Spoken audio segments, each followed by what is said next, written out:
The scream cut through the rain like broken glass. Ethan Vale had built an empire on control.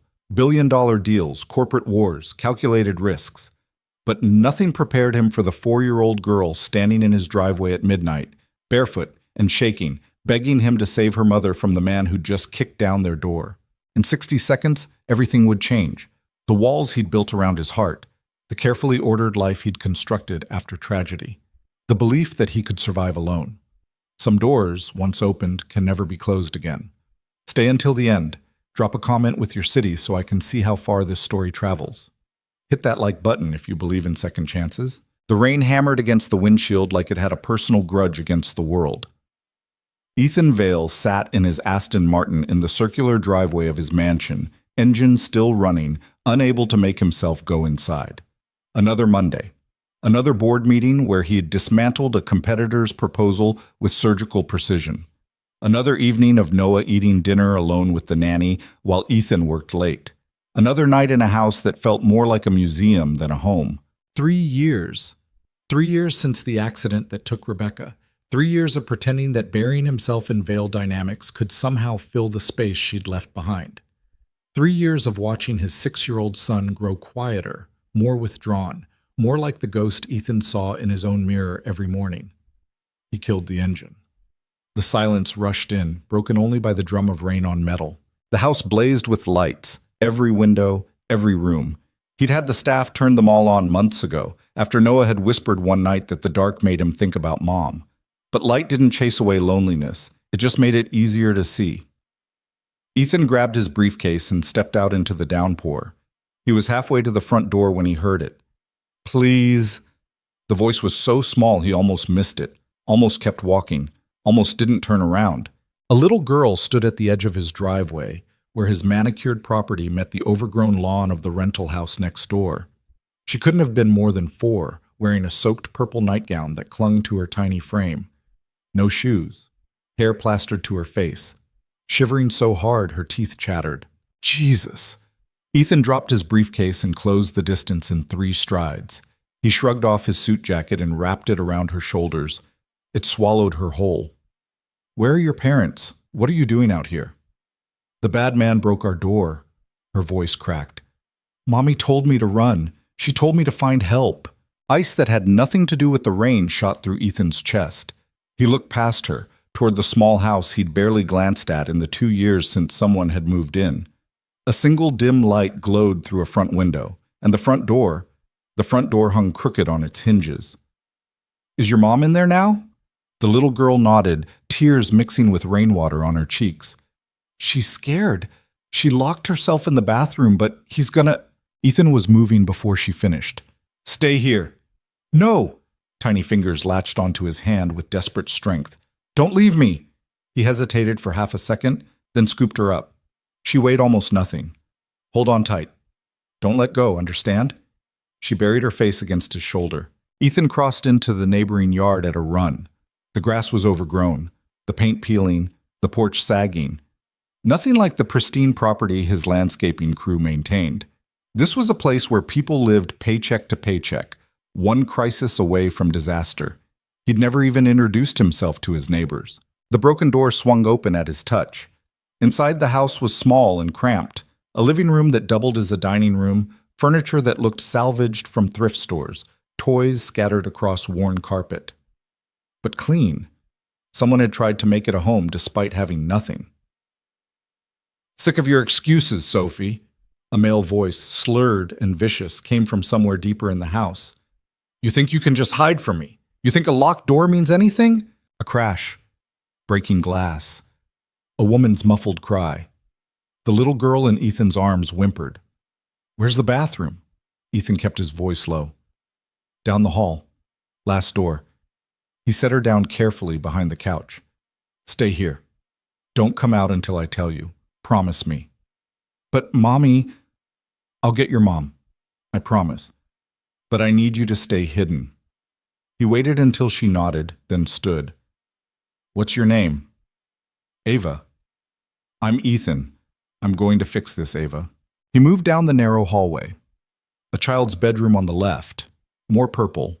Stuffed animals lined up on a carefully made bed. glow-in-the-dark stars on the ceiling. Another bedroom on the right, barely big enough for a double mattress on the floor and a dresser. The bathroom door at the end was closed.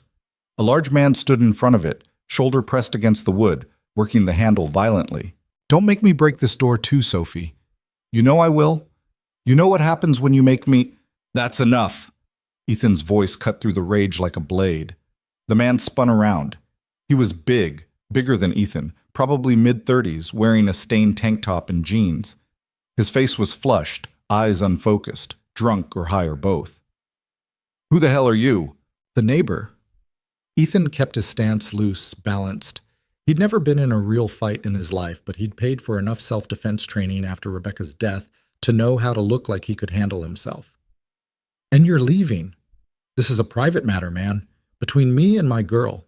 You need to eat." "She's not your girl if she's locking herself in a bathroom to get away from you."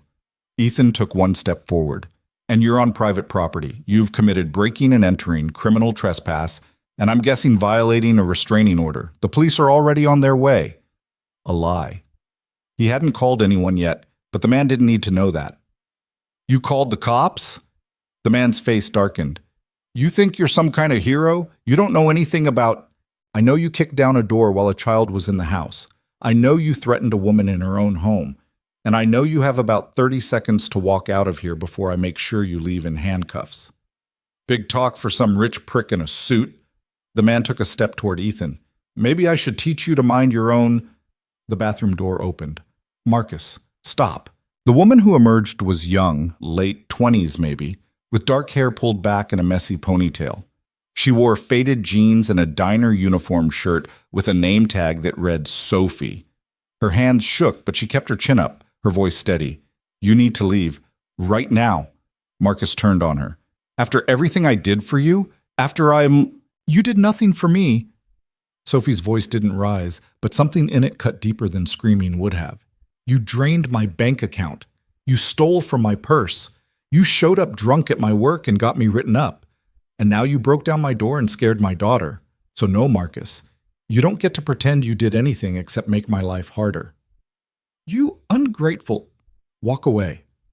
Ethan moved between them, or I stopped being polite. For a moment, Marcus looked like he might swing. Ethan could see it in the way his shoulders tensed, the way his fists clenched. But then something in Ethan's expression must have registered. Maybe the cold certainty that Ethan had nothing left to lose. Maybe the recognition that money meant lawyers, security, consequences. Marcus took a step back. "This isn't over." "Yeah," Sophie said quietly. "It is."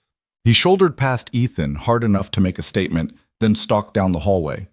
The broken front door slammed behind him. An engine roared to life outside. Tires squealed against wet pavement. Then silence. Sophie's knees buckled. Ethan caught her before she hit the floor, steadying her with a hand on her elbow. "Easy. You're okay. He's gone." "Ava."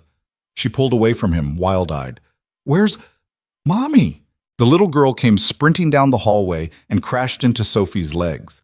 Sophie dropped to her knees and wrapped her daughter in her arms, checking for injuries, smoothing back wet hair, whispering reassurances. Ethan stood back and watched them.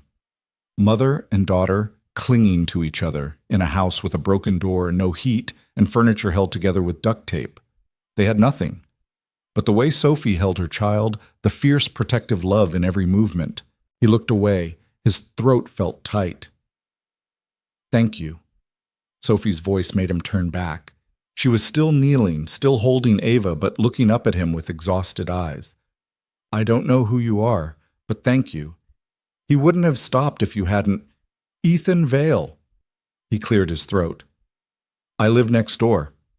Recognition flickered across her face. "The mansion." "Yeah. I didn't know anyone actually lived there. It's always so quiet. It's just me and my son." The words came out harder than he intended. "Listen, we need to do something about your door. I can call a contractor. I can't afford a contractor." Sophie stood, lifting Ava with her. The little girl wrapped around her mother like a koala, face buried in Sophie's neck. "I'll figure something out. Maybe I can find some plywood at the hardware store tomorrow. Nail it over the—" "That's not secure. It's what I can afford." They stared at each other. Ethan saw the pride in her expression, the stubborn tilt of her chin. She'd probably been fighting alone for so long that accepting help felt like admitting defeat. He recognized that look. He'd seen it in his own mirror. "Let me fix it," he heard himself say. "Tonight." "You?" "I know my way around basic carpentry.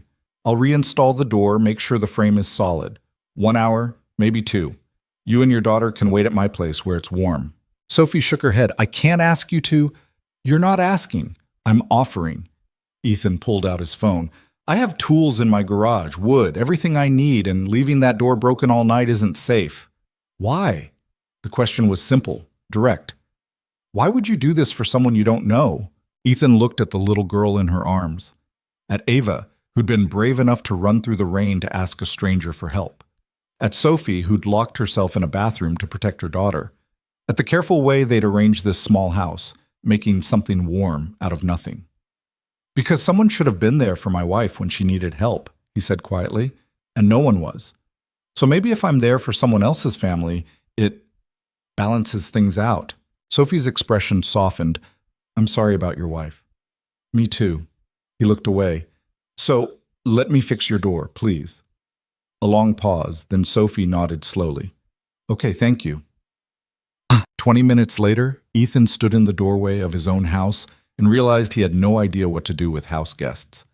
Sophie sat on the edge of his Italian leather couch like she was afraid to wrinkle it. Ava curled up beside her, wrapped in blankets.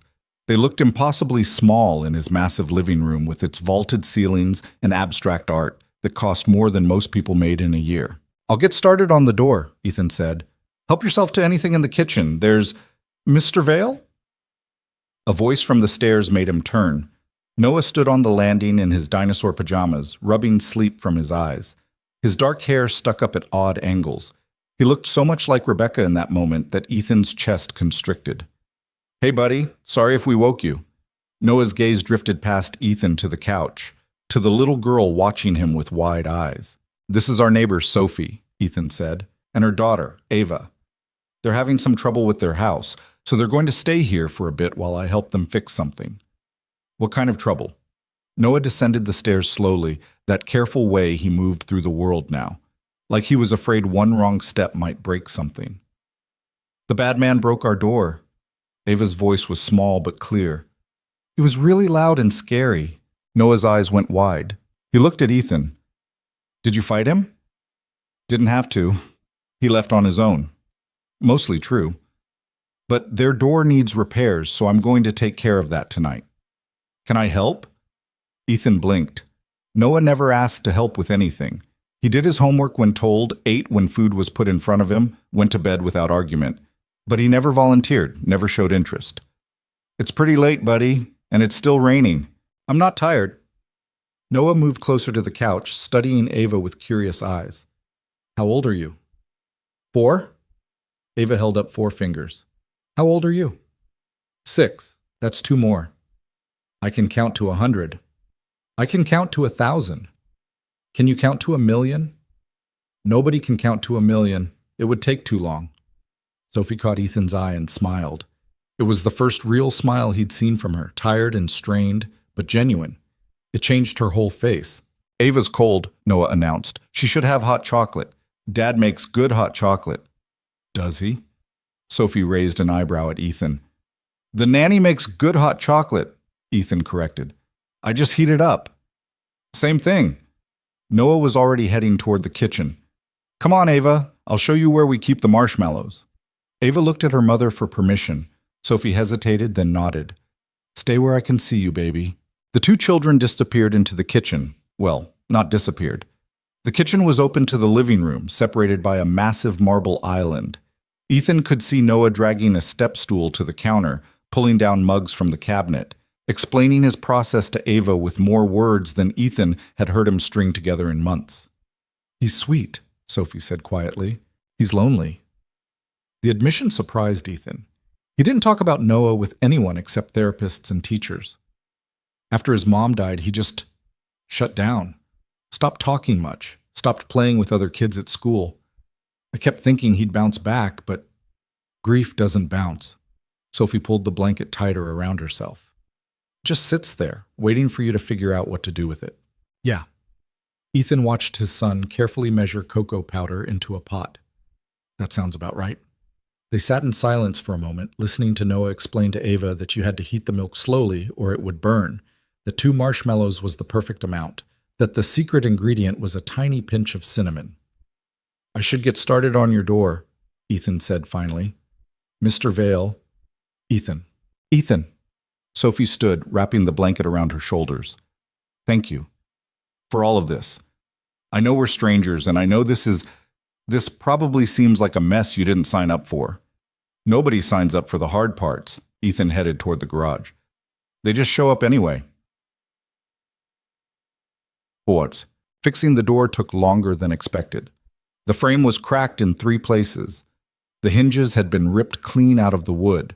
Marcus had put his shoulder into it with enough force to splinter the door jamb. Ethan had to strip it down completely, rebuild the frame, install new hinges, reset the strike plate.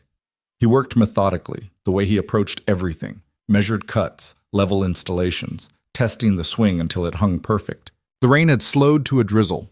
The porch light, one of those motion sensor ones that flickered on and off, cast weak yellow light across his workspace. His dress shirt was soaked through, his hands blistered from the screwdriver, his back screaming from hunching over for 2 hours. He didn't care. This was the first time in 3 years that Ethan had built something instead of acquiring it. The first time he'd used his hands for something other than signing contracts and typing emails. There was something clean about it, simple. You broke wood, you fixed wood, cause and effect. No board meetings or quarterly projections or stockholders breathing down your neck. Just the work. That's looking good. Ethan turned to find Noah standing in the doorway holding a mug. What are you still doing up? Ava fell asleep on the couch. Noah stepped onto the porch, careful to avoid the tools scattered across the boards. Her mom's asleep too. I brought you hot chocolate. Ethan accepted the mug. It was perfect. Hot but not scalding, sweet but not too sweet. That little hint of cinnamon. Did you make this yourself? Yeah, I remember how Mrs. Peterson does it. Noah sat down on the porch steps, watching Ethan work. The nanny, he clarified, in case Ethan had forgotten the name of the woman who spent more time with Noah than his own father did. Guilt twisted in Ethan's stomach. I should be home more. You're busy. That's not an excuse. Mom used to say that too. Noah picked at a splinter on the step. That being busy wasn't the same as being important. Ethan set down the screwdriver, sat beside his son on the steps. Your mom was right about a lot of things. Do you miss her? Every day. Me too. Noah's voice got small. Sometimes I can't remember what she sounded like. I try really hard, but it's like it's gone. Ethan pulled his son against his side. Noah fit there perfectly, warm and solid and real. I have videos. We can watch them whenever you want. Hear her voice as much as you need. You never watch them. No. Why not? Because it hurts too much. Because seeing her alive and happy makes the fact that she's gone feel impossibly heavy. Because Ethan had built his whole life around not feeling anything, and those videos shattered that carefully constructed numbness into 1,000 pieces. I'm not as brave as you, Ethan said instead. They sat together in the drizzle, drinking hot chocolate, watching the mist rise off the overgrown lawn. I like Ava, Noah said eventually. She's funny.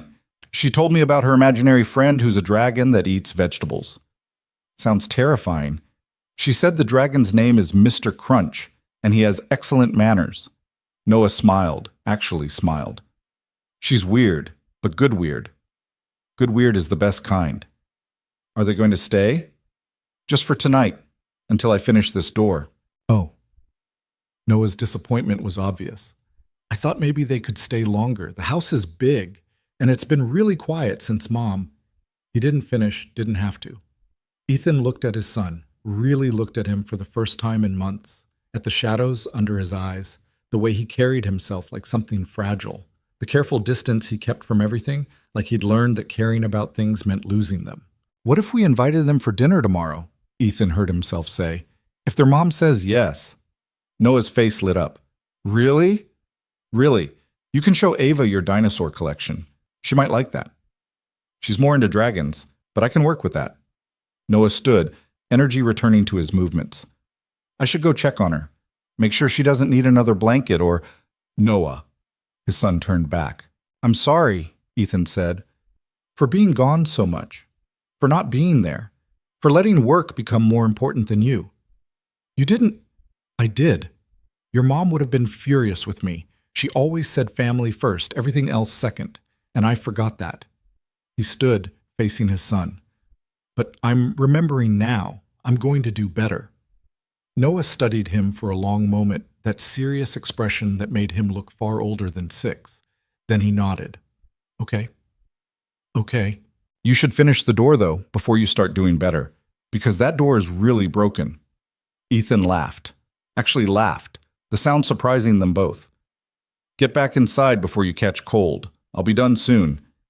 He watched Noah disappear into the small house, then turned back to the door. But something had shifted. The work didn't feel like avoidance anymore. It felt like purpose. By the time Ethan finished, it was past 2 in the morning. The door hung perfect. Solid frame, smooth swing, new deadbolt with keys. He tested it 3 times. Locked, unlocked, locked again. Checked the security. Made sure nothing would give.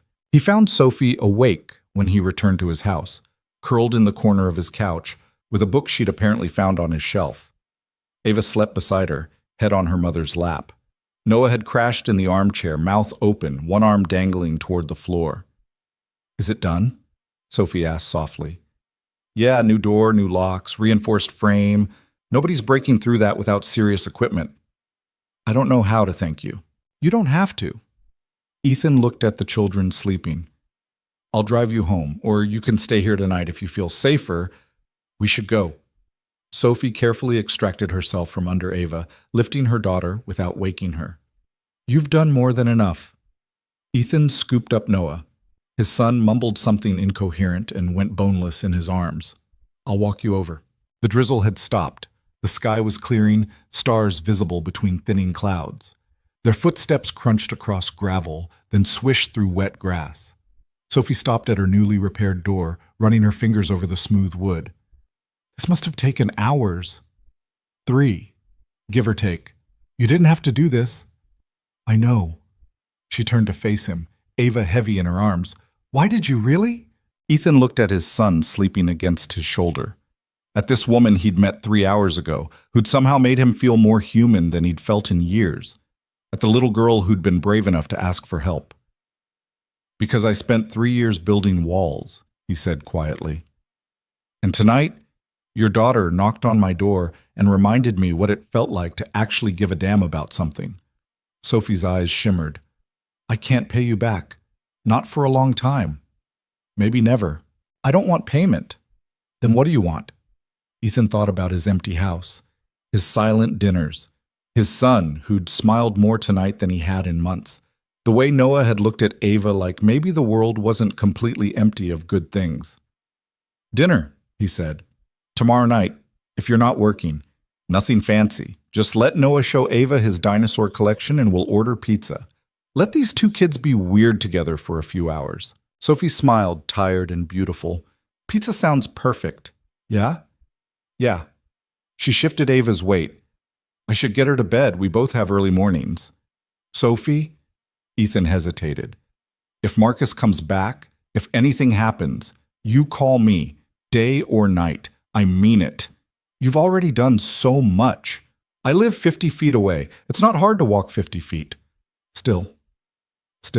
They stood in the doorway for a moment, 2 broken people who'd stumbled into each other's orbits by accident. Then Sophie nodded once and stepped inside, and Ethan heard the new deadbolt slide home with a solid click.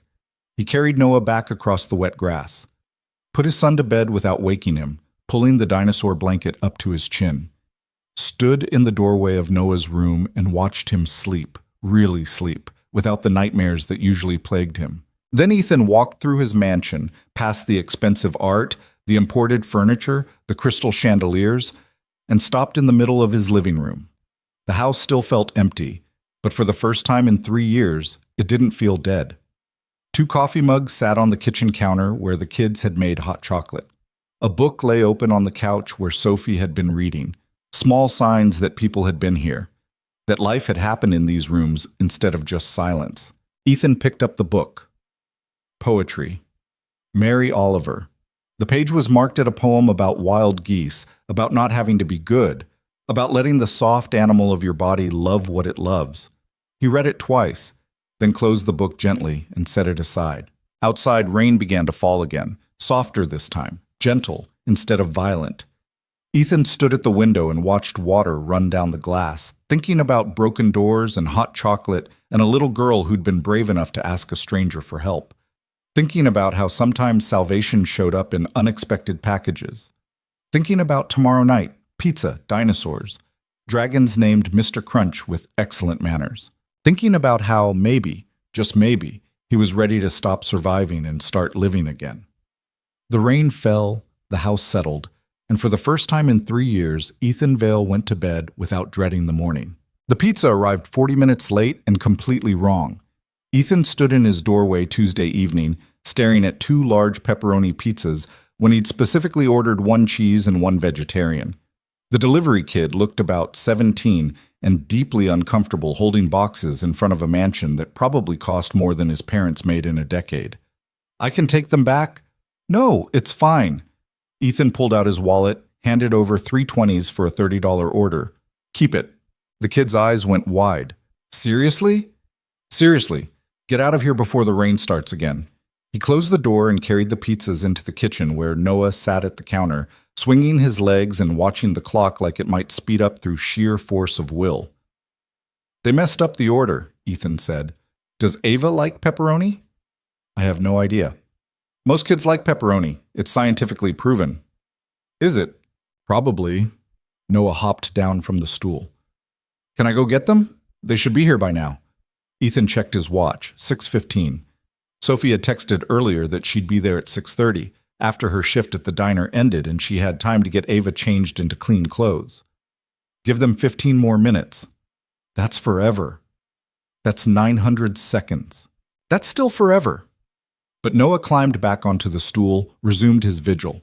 He'd been like this since getting home from school, antsy, energetic, asking every 5 minutes what time it was and how much longer, and could he please set up his dinosaur collection now instead of waiting. Ethan had forgotten what excited looked like on his son. He'd almost forgotten Noah was capable of it. The doorbell rang at 6:27. Noah launched himself off the stool and sprinted for the door. Ethan followed at a more measured pace, arriving just as Noah flung it open to reveal Sophie and Ava on the porch. Sophie looked exhausted. Her hair was pulled back in the same messy ponytail, and she wore jeans and a sweater that had seen better years. But she'd put on makeup, just a little, like she'd made an effort, and when she smiled at Noah's enthusiastic greeting, it reached her eyes. Ava wore a purple dress with a dragon on it and light-up sneakers that flashed when she bounced, which she did immediately upon seeing Noah. "You have a big house," she announced. "I know. Come see my room. I have 73 dinosaurs." 73? "I counted yesterday, twice." "Ava," Sophie warned, "let's at least say hello to Mr. Vale before you pick." But the kids were already gone. Thunder of small feet on the stairs. Ava's light-up shoes leaving a trail of pink flashes in their wake. Sophie and Ethan stood in the doorway, listening to Noah's voice drift down from the second floor, animated and happy, explaining the difference between a Brachiosaurus and a Brontosaurus. "Sorry," Sophie said. "She's been talking about tonight since this morning. I tried to get her to calm down, but Noah's been the same way. I think he asked me what time it was about 400 times. Did you tell him it was scientifically proven?" Ethan blinked. "How did you—" "Ava uses that line constantly, usually when she's trying to convince me that ice cream for breakfast is a good idea." Sophie stepped inside, looking around with the same careful expression she'd worn the night before, like she was afraid to touch anything. "Your home is beautiful." "It's big." "That too." They moved into the kitchen. Ethan pulled plates from the cabinet while Sophie stood awkwardly by the island, hands in her pockets. "The pizza's wrong," he said. "I ordered cheese and vegetarian, but they sent pepperoni. If Ava doesn't eat meat, I can—" "She eats everything. Pepperoni's perfect." "You sure?" "Ethan, you fixed my door at 2 in the morning. I'm not going to complain about pizza toppings." "Fair point." He set the boxes on the counter, grabbed sodas from the fridge. Wondered why this felt so awkward when last night had felt strangely easy. Maybe because last night had been a crisis. Crisis had rules, clear steps. This was just dinner, normal human interaction, something Ethan had apparently forgotten how to do. "How was work?" he asked. "Long. We had a convention group come through, 50 people all wanting separate checks and complicated modifications." Sophie finally moved, taking a seat at the island. "But the tips were decent, so I'm not complaining. You work at Murphy's Diner, right?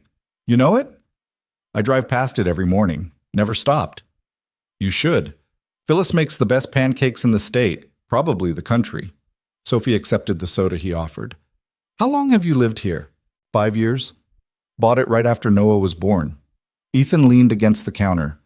Rebecca wanted space for him to grow up, room to run around. "It's a good place for a kid." "It's a lonely place for a kid whose dad works 80 hours a week." The admission surprised them both. Sophie looked at him for a long moment, something shifting in her expression. "My ex used to say I worked too much too," she said quietly. "When we were together, he wanted me home, cooking dinner, taking care of Ava. But someone had to pay rent, and his idea of employment was selling weed to his buddies and calling it entrepreneurship." "That why you left him?" "That's why I kicked him out. Leaving would imply I had somewhere else to go." She picked at the label on her soda can. "The house we're in now, it's a rental, month to month. I can barely afford it, but it's ours. Me and Ava. No one screaming at 3 in the morning about money or respect or whatever else was eating him that day." "How long's he been gone?" 8 months. Longest 8 months of my life." Sophie met his eyes. "You think you know someone. You think love means something. Then you wake up one day and realize you've been trying to fix a person who doesn't want to be fixed." Ethan knew that feeling, not from Rebecca. She'd been whole, complete, the best part of his life, but from himself. From trying to fix grief with work, loneliness with acquisition, emptiness with success. "Marcus seemed like he still thinks you belong to him," he said. "Marcus thinks a lot of things that aren't true." Sophie's voice went hard.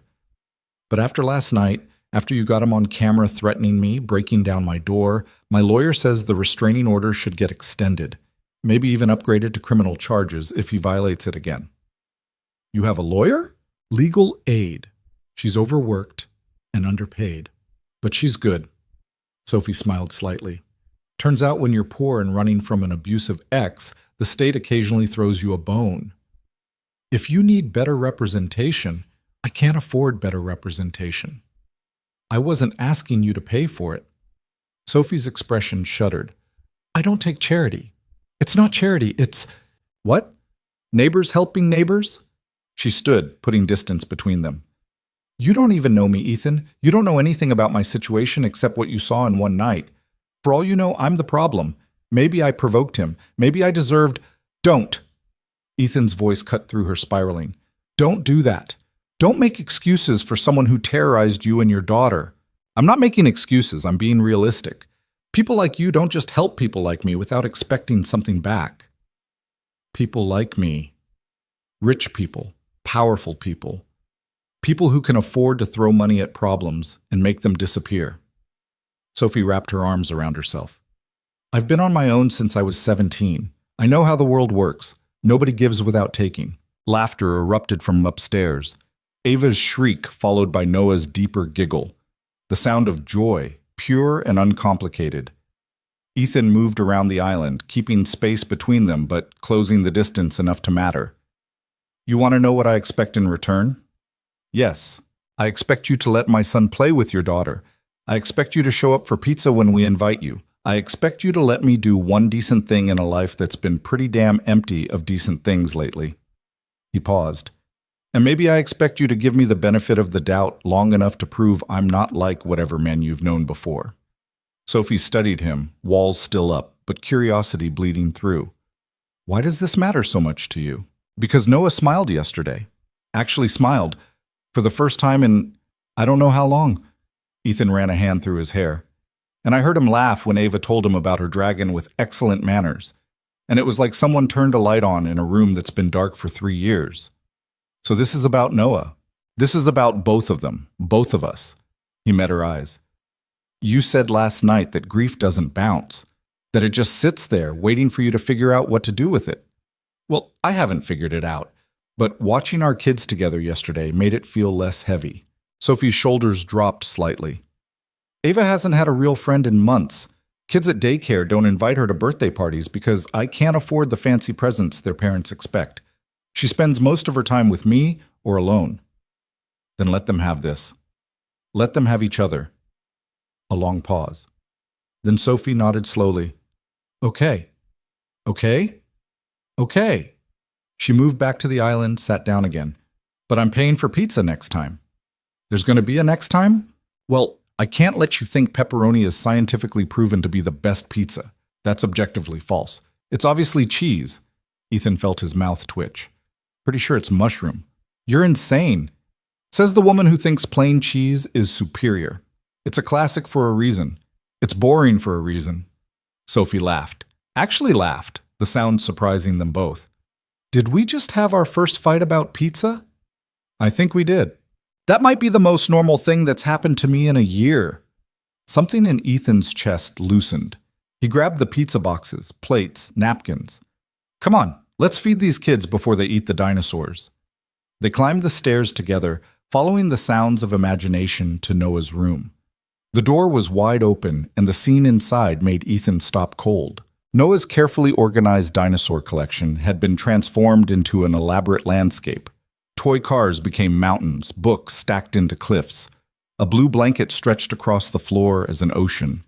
And in the middle of it all, Noah and Ava crouched together, moving plastic figures through their created world, narrating an epic battle between herbivores and carnivores that somehow also involved a dragon named Mr. Crunch. And then the Triceratops said, "Mr. Crunch, we need your help, because the mean T-Rex ate all the vegetables." Ava's voice was high and dramatic. But Mr. Crunch was sleeping in his volcano, Noah continued, moving a stuffed dragon Ethan had never seen before. So the Brachiosaurus had to wake him up by singing the volcano song. What's the volcano song? I don't know, we're making it up. They burst into an off-key rendition of something that rhymed lava with Java and involved a lot of roaring. Sophie covered her mouth, shoulders shaking with silent laughter. Ethan just stared, trying to reconcile this animated child with the quiet boy who'd been sleepwalking through life for 3 years. "Pizza's here," he announced. 2 heads whipped around. "Already?" Noah looked genuinely disappointed. "We were just getting to the good part." "The good part can wait 20 minutes, Sophie said. "Come eat." "But Mom," Ava Marie Carter, "don't make me count to 3. Ava scrambled to her feet. "She uses the middle name. That means business." "My dad does that too," Noah said. "Noah Alexander Vale means I'm in real trouble." "Have you been in real trouble?" "Once. I accidentally broke a vase that cost more than a car." "How do you accidentally break a vase?" "Physics." They filed downstairs, still chattering, leaving the adults to follow. "Where'd the dragon come from?" Ethan asked Sophie quietly. "Ava's backpack. Mr. Crunch goes everywhere with us. Usually he stays in the bag, but I guess she felt comfortable enough to bring him out." "That's good, right?" "That's really good." Sophie watched her daughter skip down the stairs ahead of them. "She only brings him out around people she trusts." Dinner was chaos in the best possible way. Ava talked with her mouth full and had to be reminded 3 times to swallow before speaking. Noah kept jumping up to grab things he'd forgotten. Napkins, more soda, the Parmesan cheese that Ethan didn't even know they had. Sophie tried to maintain some semblance of order while also fielding 100 questions from Ava about why Ethan's house was so big and whether he had a swimming pool and could they go swimming sometime. "It's almost winter, baby. Too cold for swimming. Indoor pools exist," Ava said matter-of-factly. "That's scientifically proven." Ethan caught Sophie's eye across the table and grinned. She rolled her eyes but smiled back. "We do have a pool," he admitted, "but it's covered for the season, maybe next summer. That's forever away." "That's 8 months, Noah corrected. "Probably, depending on when summer starts." "When does summer start?" "I don't know. I'm 6, not a calendar." Ava dissolved into giggles. Sophie looked at Ethan with an expression that said, "Help me," but he was laughing too hard to intervene. After pizza, the kids went back upstairs to continue their dinosaur saga, while Sophie helped Ethan clean up. They worked in comfortable silence, falling into an easy rhythm. She rinsed, he loaded the dishwasher. Simple, domestic. Strange how something so ordinary could feel so significant. "This is nice," Sophie said eventually. "Weird, but nice." "Weird how?" "I don't know. Last night you were a stranger. Tonight we're doing dishes together." She handed him a plate. "My life doesn't usually move this fast." "Mine either." Ethan took the plate, their fingers brushing briefly. "Usually takes me weeks to trust someone enough to let them in my house. Months before I'd introduce them to Noah." "What changed?" "You needed help, and I needed—" He paused, trying to find the right words. "I needed to remember what it felt like to be useful for something other than signing checks." Sophie turned off the water, leaned against the sink. "Can I ask you something personal?" "Sure." "What happened to your wife?" Ethan had been asked this question 100 times, by board members, business partners, well-meaning acquaintances at charity galas. He usually gave the same polite, distant answer. "A car accident. Very tragic. Rather not discuss it." But standing in his kitchen with this woman who'd shared her own scars, the truth came easier. Rebecca was driving home from a fundraiser. Some drunk driver ran a red light going 60 in a 35 zone. Killed her instantly. He gripped the edge of the counter. Noah was at home with the nanny. I was in Tokyo for a business meeting that could have been an email. By the time I got the call, she'd been dead for 3 hours. "I'm sorry." "Everyone's sorry. Sorry doesn't bring her back." He heard the bitterness in his voice, tried to soften it. "I spent the first year blaming the drunk driver, second year blaming myself for not being there, third year trying not to blame anyone and just survive." "What year are you in now?" "I don't know. Maybe the fourth. Maybe still the third." Ethan looked at her. "You ever feel like you're just going through the motions? Like you're watching your life happen instead of living it?" "Every day." Sophie moved closer. "After I kicked Marcus out, I thought things would get easier. But being alone with Ava, barely making rent, working doubles just to afford daycare, some days I'm so tired I can't remember why I'm fighting so hard." "Then you look at Ava." "Then I look at Ava." Sophie's voice went soft. "And I remember." Upstairs, something crashed. Both adults froze. "We're okay," Noah's voice called down. "The pterodactyl just knocked over a lamp, but it didn't break." Noah Alexander Vale. "It really didn't break. Come see." Ethan and Sophie climbed the stairs again, expecting disaster. Instead, they found Noah holding a lamp that had indeed fallen, but miraculously survived, while Ava stood on his bed with Mr. Crunch held high, reenacting what appeared to be an aerial battle scene. "The pterodactyl needed to fly," Ava explained, "but there wasn't enough room, so he accidentally hit the lamp with his wing. Wings don't work like that," Noah added helpfully, "but we're using imagination physics." Sophie pinched the bridge of her nose. "Baby, get down from the bed before you hurt yourself." "But the aerial battle can happen on the ground. Pterodactyls land sometimes." "Do they?" "Scientifically proven." Ava hopped down, apparently satisfied with this logic. Ethan set the lamp back on the nightstand, making a mental note to move anything breakable out of the room before the next playdate. The thought stopped him cold. Next playdate. He was already thinking about next time, already planning around these two people who'd entered his life less than 24 hours ago. "It's getting late," Sophie said, checking her phone.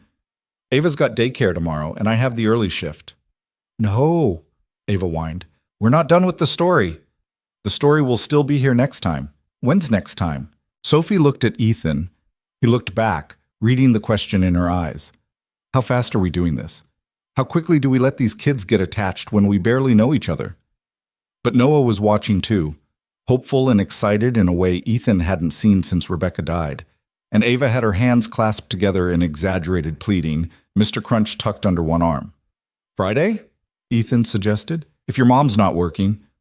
"I'm off Friday," Sophie said slowly. "We could do dinner again. Or lunch. Whatever works." "Can we finish the dinosaur story?" Noah asked. "And introduce the underwater dragons?" Ava added. "There are underwater dragons now?" "There are always underwater dragons," Ava said, like this was obvious. "They're scientifically proven." Sophie laughed, the sound lighter than Ethan had heard yet. "Friday works. But we're bringing food this time. I'm not letting you pay for everything." "Deal." They gathered Ava's things, her backpack, her jacket. Mr. Crunch, who'd briefly been forgotten in the excitement. Noah walked them to the door, dragging his feet, asking if Friday was really only 3 days away, or if it was longer. 3 days, Sophie confirmed. 72 hours. That's 4,320 minutes, Noah calculated quickly. That's a lot of minutes. Time moves faster when you're having fun, Ethan said. But I'm having fun now, so it should move slower. Noah's logic was impeccable and completely wrong. That doesn't make sense. Very little in life makes sense, buddy. Sophie and Ava stepped onto the porch. The night was clear, stars visible, the earlier rain completely gone. Their little rental house sat dark across the yard, the new door Ethan had installed clearly visible even from this distance. Thank you, Sophie said, for tonight, for everything. Thank you for coming. We should probably exchange phone numbers, in case something comes up before Friday. Good idea. They swapped phones, typed in numbers, handed them back. Ethan looked at his screen, Sophie Carter with a little smiley face emoji she'd added at the end. Something about that small gesture made him smile. Good night, Mr. Ethan, Ava called, waving enthusiastically. Good night, Ava. Good night, Mr. Crunch. Mr. Crunch says good night too, but you can't hear him because he's shy around new people. Tell him I understand completely. They walked across the lawn together, Ava's light-up shoes flashing pink in the darkness, Sophie's hand firm on her daughter's shoulder. Ethan watched until they disappeared inside their house, the porch light clicking on, the new deadbolt sliding home with that solid sound that meant safety. Noah leaned against him. I really like them, Dad. Me too. Is it okay to like them this much, when we just met them? I think so. Sometimes you meet people and it just feels right. Like how you knew Mom was the one. Ethan's chest tightened. Something like that. They stood in the doorway for another moment, watching Sophie's house, the warm light glowing in the windows as she got Ava ready for bed. Then Noah yawned and Ethan steered him upstairs to his own room. The dinosaur landscape was still set up, exactly as the kids had left it. Ethan started to clean it up, but Noah stopped him. Leave it, please, so we can show Ava on Friday that we kept it safe. It'll be in the way all week. I don't care. It's important. Ethan looked at his son, at the hope in his eyes, the possibility that maybe life could be good again. And he thought about Sophie's words. Grief doesn't bounce. It just sits there waiting for you to figure out what to do with it. Maybe this was what you did with it. Maybe you let new people in, even when it was scary. Maybe you built dinosaur landscapes and left them up for 3 days because your kid had finally found something worth protecting. Okay, Ethan said. We'll leave it. Really? Really? But if I step on a stegosaurus in the middle of the night, I'm blaming you. Noah grinned and dove into bed. Ethan tucked him in, turned on the nightlight shaped like a moon that Rebecca had bought years ago. Dad? Yeah?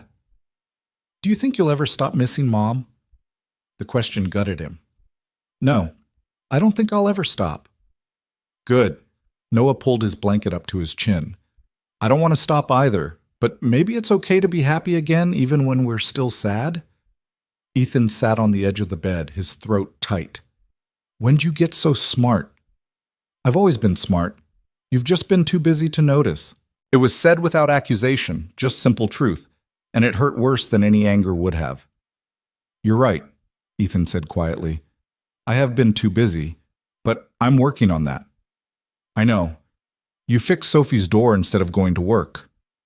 I told my assistant to cancel my morning meetings. All of them? All of them?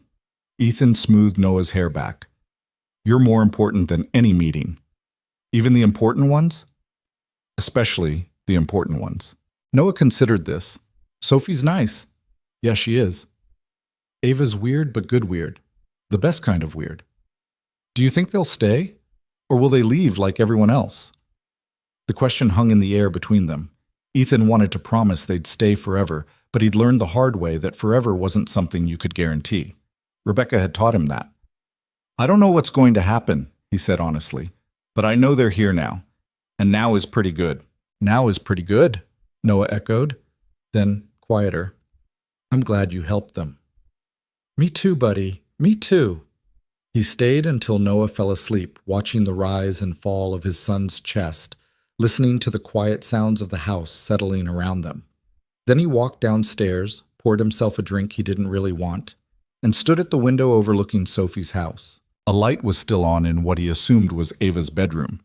He could see Sophie's silhouette moving past the window, tucking her daughter in, reading a bedtime story maybe. Normal parent things he used to do before grief made everything feel like moving through water. His phone buzzed. A text from Sophie.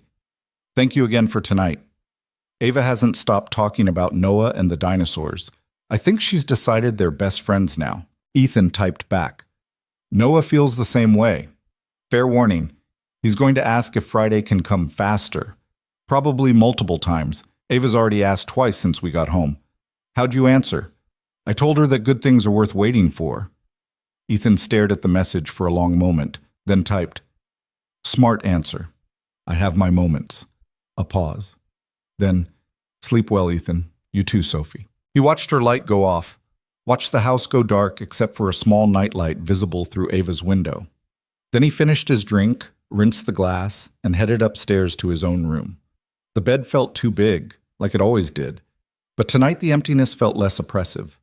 Tonight he fell asleep thinking about Friday, about pizza and dinosaurs and underwater dragons, about a little girl's light-up shoes and a woman who fought like hell for her daughter, about the possibility that maybe, just maybe, he was allowed to want this.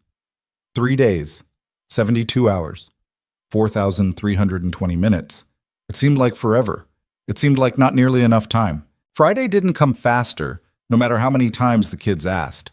Wednesday dragged, Thursday crawled, and by Friday afternoon, Ethan found himself leaving the office at 3:30, something he hadn't done in years, because Noah had texted him a simple message. "Please come home early. Want to help get ready." His assistant had stared at him like he'd announced he was retiring to become a professional surfer. "You're leaving, now, but the Hendricks meeting, reschedule it." "For when?" "Monday, Tuesday." "I don't care."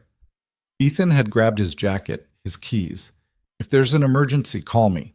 Otherwise, I'll see you Monday morning." The drive home felt different.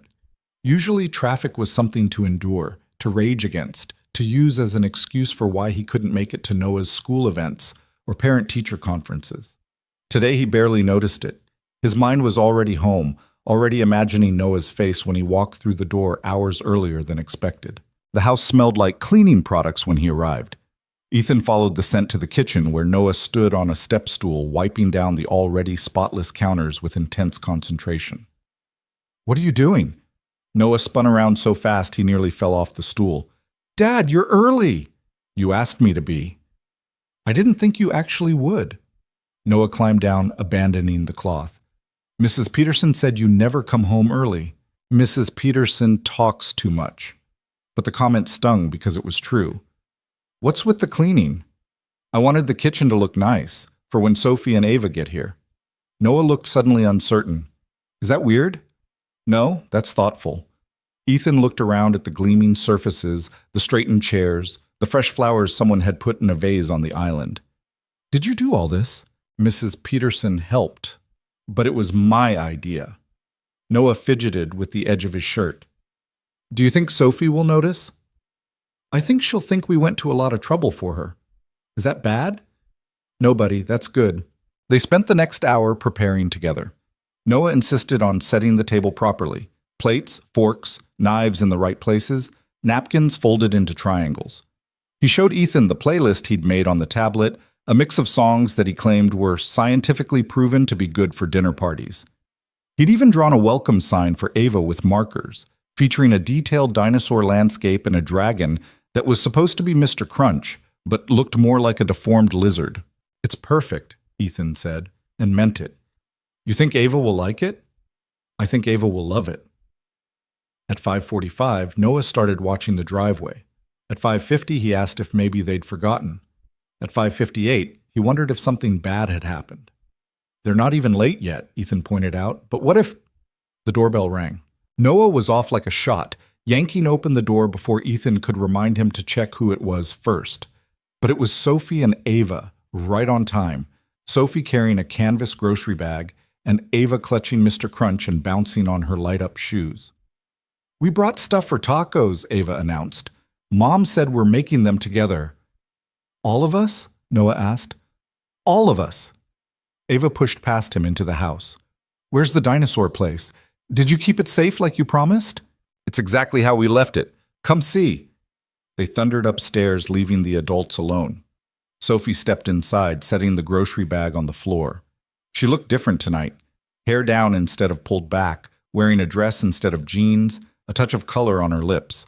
She caught Ethan staring and looked suddenly self-conscious. Too much? No, you look beautiful, he wanted to say. But that felt like too much too soon. Really nice. Ava insisted I wear the pretty dress. Apparently my usual outfit wasn't appropriate for a fancy dinner party. Sophie rolled her eyes. She's 4 and already has opinions about my wardrobe. Noah cleaned the entire kitchen and made a playlist. Did he really? And a welcome sign. He's upstairs dying for Ava to see it. Sophie smiled, some of the nervousness fading. They're good kids. Yeah, they are. Ethan picked up the grocery bag. You really didn't have to bring all this. I told you I was paying for food this time. You fixed my door, bought pizza twice, and didn't even flinch when Ava knocked over your probably very expensive lamp. Sophie followed him to the kitchen. Let me contribute something. The lamp was $50 at Target. Liar. I saw the tag on the bottom. $200 minimum. Okay, $200, but insurance covers acts of pterodactyl. Sophie laughed, and the sound filled the kitchen in a way that made Ethan realize how quiet this house usually was. How much silence he'd been living with, mistaking it for peace. They unpacked the groceries together. Ground beef, tortillas, cheese, lettuce, tomatoes, sour cream, salsa. Simple ingredients for a simple meal. Nothing fancy.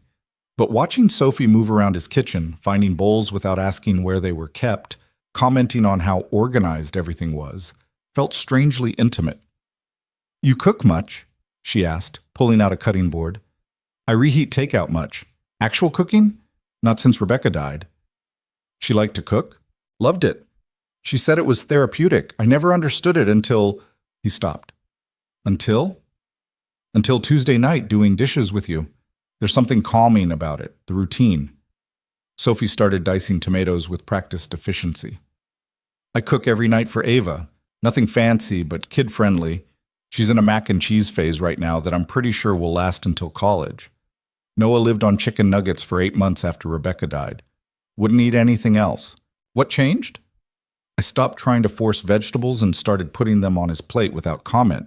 One day he just ate them. Ethan pulled out a pan for browning the meat. Grief makes kids weird about food. Grief makes everyone weird about everything. Sophie finished the tomatoes, moved on to the lettuce. After I kicked Marcus out, Ava wouldn't sleep alone for 2 months. She'd wake up screaming that the bad man was back. I ended up sleeping on her floor until she felt safe again. That must have been hell. It was worth it. She sleeps through the night now, most nights. Sophie paused, knife hovering over the cutting board. Can I ask you something? Sure. Why are you doing this? Not just tonight, but all of it. The door, the dinners, letting our kids become friends when you don't know anything about us. Ethan turned on the burner, let the pan heat. You asked me that Tuesday. You didn't really answer. I said Noah needed this. That's part of it. But there's more, isn't there? Sophie set down the knife, faced him fully. Because from where I'm standing, it looks like you're lonely. And I know lonely. I've been living with it for years, so I guess what I'm asking is, are we just convenient? Someone to fill the empty spaces until you find something better? The question should have offended him. Instead, it made him respect her more. You want the honest answer? Always. I am lonely. So lonely, I forgot what it felt like to actually want to come home at the end of the day. Ethan added the ground beef to the pan, the sizzle filling the silence. And yeah, you and Ava filled some of that emptiness. But it's not because you're convenient, it's because you're real. Real. Everyone in my life wants something from me. Board members want decisions. Employees want approval. Business partners want deals. Even the women I've tried dating since Rebecca, they wanted the house, the money, the lifestyle. He stirred the meat, not looking at her. But you tried to refuse my help. You insisted on paying for tonight. You don't want anything from me except maybe to let our kids play together. And that's the most honest thing anyone's offered me in 3 years. Sophie was quiet for a long moment. Then, for the record, I'm lonely too, and scared, because Ava's getting attached to Noah, and She stopped. You're what? I'm getting attached to the idea of this, of normal Friday dinners and kids laughing upstairs and someone to cook with who doesn't ask me why I'm not trying harder to fix things with my ex. Sophie wrapped her arms around herself. But I've been hurt before. I've trusted before. And I don't know if I can survive getting it wrong again. I don't know if I can either. Ethan turned off the burner, faced her. So maybe we just take it slow. Keep doing Friday dinners. Let the kids be friends. Don't put pressure on whatever this is until we figure out what it is. You'd be okay with that? Taking it slow? Sophie, I've spent 3 years barely functioning. Slow is the only speed I know right now. She smiled, some of the tension leaving her shoulders. Okay, slow. Slow. But for the record, Sophie moved closer, close enough that Ethan could smell her shampoo, something floral and simple. This is already more than I expected to have in my life, so thank you. Before Ethan could respond, thunder of small feet on the stairs announced the kids' return.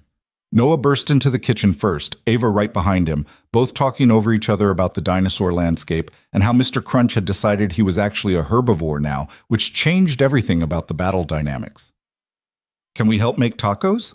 Ava asked, climbing onto a stool at the island. Absolutely, Sophie said, switching instantly into mom mode. But first, wash your hands, both of you. We washed them upstairs, Noah protested. Dinosaurs aren't clean. Wash again. The kids grumbled but obeyed, racing each other to the sink. Ethan caught Sophie's eye and she shrugged. Mom rules are non-negotiable. I'm learning that. They made tacos together, all 4 of them in the kitchen at once. Organized chaos. Noah showed Ava how to layer ingredients in the optimal order. Ava insisted that cheese went first, which was objectively wrong, but she defended it with scientific reasoning that made no sense but was delivered with such confidence that Noah actually considered it. Sophie refereed their debate while simultaneously keeping them from making a complete mess.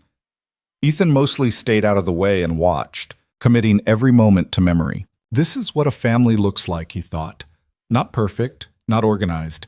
Just people who cared about each other, trying to make dinner together without setting anything on fire. They ate at the kitchen island instead of the formal dining room because it felt less like an event and more like actually living.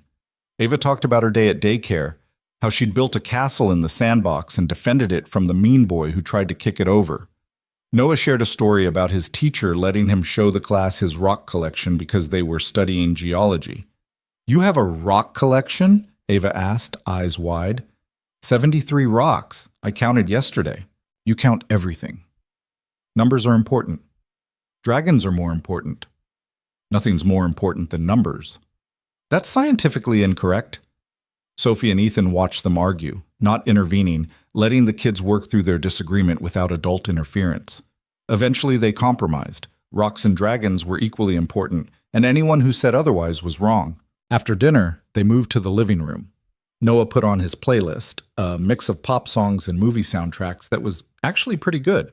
Ava demanded they play a game, which turned into an elaborate version of hide and seek that involved Mr. Crunch as a seeking dragon, and all the participants having to make dinosaur noises when they were found. Ethan ended up hiding behind a couch with Sophie, both of them trying not to laugh, while Ava stomped around the living room making what she claimed were authentic dragon sounds. This is ridiculous, Sophie whispered. This is the best Friday I've had in years, Ethan whispered back. Really? Really? They were inches apart in the cramped space behind the couch, close enough that Ethan could see the flecks of gold in Sophie's eyes, the small scar on her chin, the way she bit her lower lip when she was nervous, close enough that it would take almost nothing to lean forward and kiss her. He didn't. Too soon. Too fast. They'd agreed on slow, but the wanting was there, sharp and surprising. Found you! Ava's face appeared over the top of the couch. Mr. Crunch wins! The moment broke. They climbed out from behind the couch, both a little flushed, not quite meeting each other's eyes. The kids didn't notice, already arguing about whether the game should continue or if they should build a new fort instead. By 8:30, Ava was yawning between sentences. By 9, she was asleep on the couch with Mr. Crunch tucked under her arm, mouth slightly open, completely spent from the excitement. Sophie brushed hair off her daughter's face with infinite gentleness. I should get her home. You could stay. The words were out before Ethan could stop them. Not like that. I mean, There are guest rooms. She's already asleep, and waking her up to move her seems... Ethan.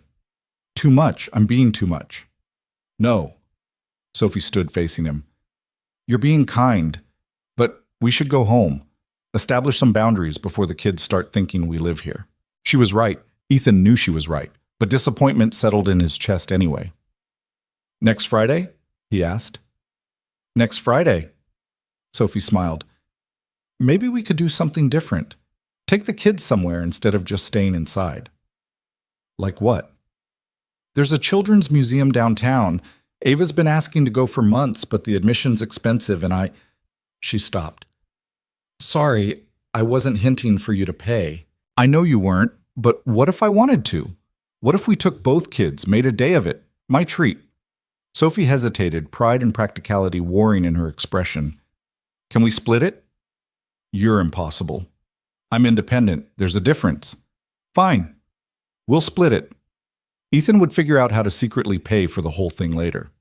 Next Friday, museum and lunch. Deal. Noah appeared from upstairs where he'd gone to use the bathroom. Ava's leaving? She's already asleep, buddy. Oh. Noah looked genuinely sad. Can I walk them home? It's late. Please? I want to make sure they get there safe. Sophie's expression softened. That's very sweet, Noah. They made an odd little parade across the dark lawn, Ethan carrying a sleeping Ava, Sophie with the grocery bag and Mr. Crunch, Noah walking beside them, chattering quietly about the museum trip and how there was supposedly a whole section about dinosaurs that was going to blow Ava's mind. At Sophie's door, Ethan carefully transferred Ava into her mother's arms. The little girl didn't wake, just made a small sound and snuggled closer to Sophie. Thank you, Sophie said quietly. For tonight. For all of this. Thank you for the tacos, for being here, for... Ethan stopped, aware of Noah listening. Just thank you. Good night, Ethan. Good night, Noah. Night, Sophie. Night, Ava. Noah waved even though Ava couldn't see it. The door closed. The deadbolt clicked. The porch light stayed on. Ethan and Noah walked back across the lawn together, not speaking, comfortable in the silence. Inside, Noah went straight upstairs to brush his teeth without being asked. Ethan cleaned up the kitchen, putting away leftovers, loading the dishwasher, wiping down the counters Noah had already cleaned earlier. His phone buzzed. A text from Sophie. Ava woke up just long enough to tell me tonight was the best night of her whole life. Then she passed out again. Ethan smiled, typed back. Noah said the same thing, minus the passing out part. He's still wired. Museum next Friday? Definitely. A pause. Then, this is good, right? What we're doing? Ethan stared at the message, thought about Sophie hiding behind the couch with him, about the way she'd looked at him in the kitchen, about how easy it felt to have her in his space. This is really good, he typed. Scary, but good. Scary how? Like remembering how to feel things again after being numb for so long. Several minutes passed. Then, yeah, I know exactly what you mean. Sleep well, Sophie. You too. Ethan set down his phone and looked around his kitchen. It was a mess. Taco shells scattered on the counter, salsa spilled by the stove, dishes piled in the sink despite his best efforts. The living room was worse. Couch cushions everywhere from fort building, toys scattered, Noah's playlist still playing quietly from the speaker. It was perfect. He was halfway up the stairs when he heard the car. At first, he thought it was just someone turning around in the driveway. Happened occasionally, people using his circular drive to change direction. But the engine shut off. A door slammed. And something in the sound made the hair on the back of Ethan's neck stand up. He moved to the window. A beat-up pickup truck sat in his driveway. And walking toward Sophie's house, visible in the glow of her porch light, was a large man Ethan recognized even from a distance. Marcus. Ethan was moving before he made a conscious decision. Down the stairs, out the front door, across the lawn. He reached Sophie's porch just as Marcus raised his fist to pound on the door. Walk away. Ethan's voice was cold, controlled. Right now. Marcus spun around, and the smell hit Ethan immediately. Alcohol and something else, something chemical. The man's eyes were unfocused, pupils dilated, drunk and high, just like last time. Maybe worse. The rich neighbor. Marcus's words slurred together. Coming to save the day again. You're violating a restraining order. Leave or I call the police. She's my girl. I got every right to... She's not your girl. She made that clear. The courts made that clear. Ethan pulled out his phone. You've got 10 seconds. You think I'm scared of cops? You think... Marcus took a step closer, swaying slightly. You think you can just take what's mine?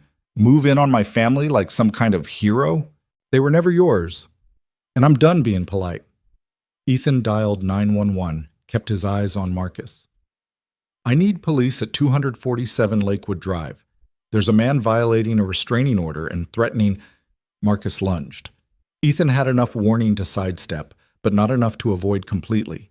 Marcus's shoulder caught him in the ribs, sending them both crashing into Sophie's porch railing. Wood splintered. Pain exploded through Ethan's side. Then the front door flew open. Get away from him! Sophie stood in the doorway, phone in one hand, something else in the other that Ethan couldn't quite see. But her voice was loud, clear, carrying across the yard. Sophie, get back inside. I called the cops. She was shaking, but her voice didn't waver. They're 2 minutes away. Security cameras caught everything. You're done, Marcus. Marcus froze, looking between Sophie and Ethan. For a moment, Ethan thought he might actually swing, might decide that prison was worth the satisfaction of landing one good punch. But sirens wailed in the distance, getting closer. This isn't over, Marcus spat. He shoved away from Ethan, stumbled toward his truck. You hear me? This isn't up. Yeah, it is.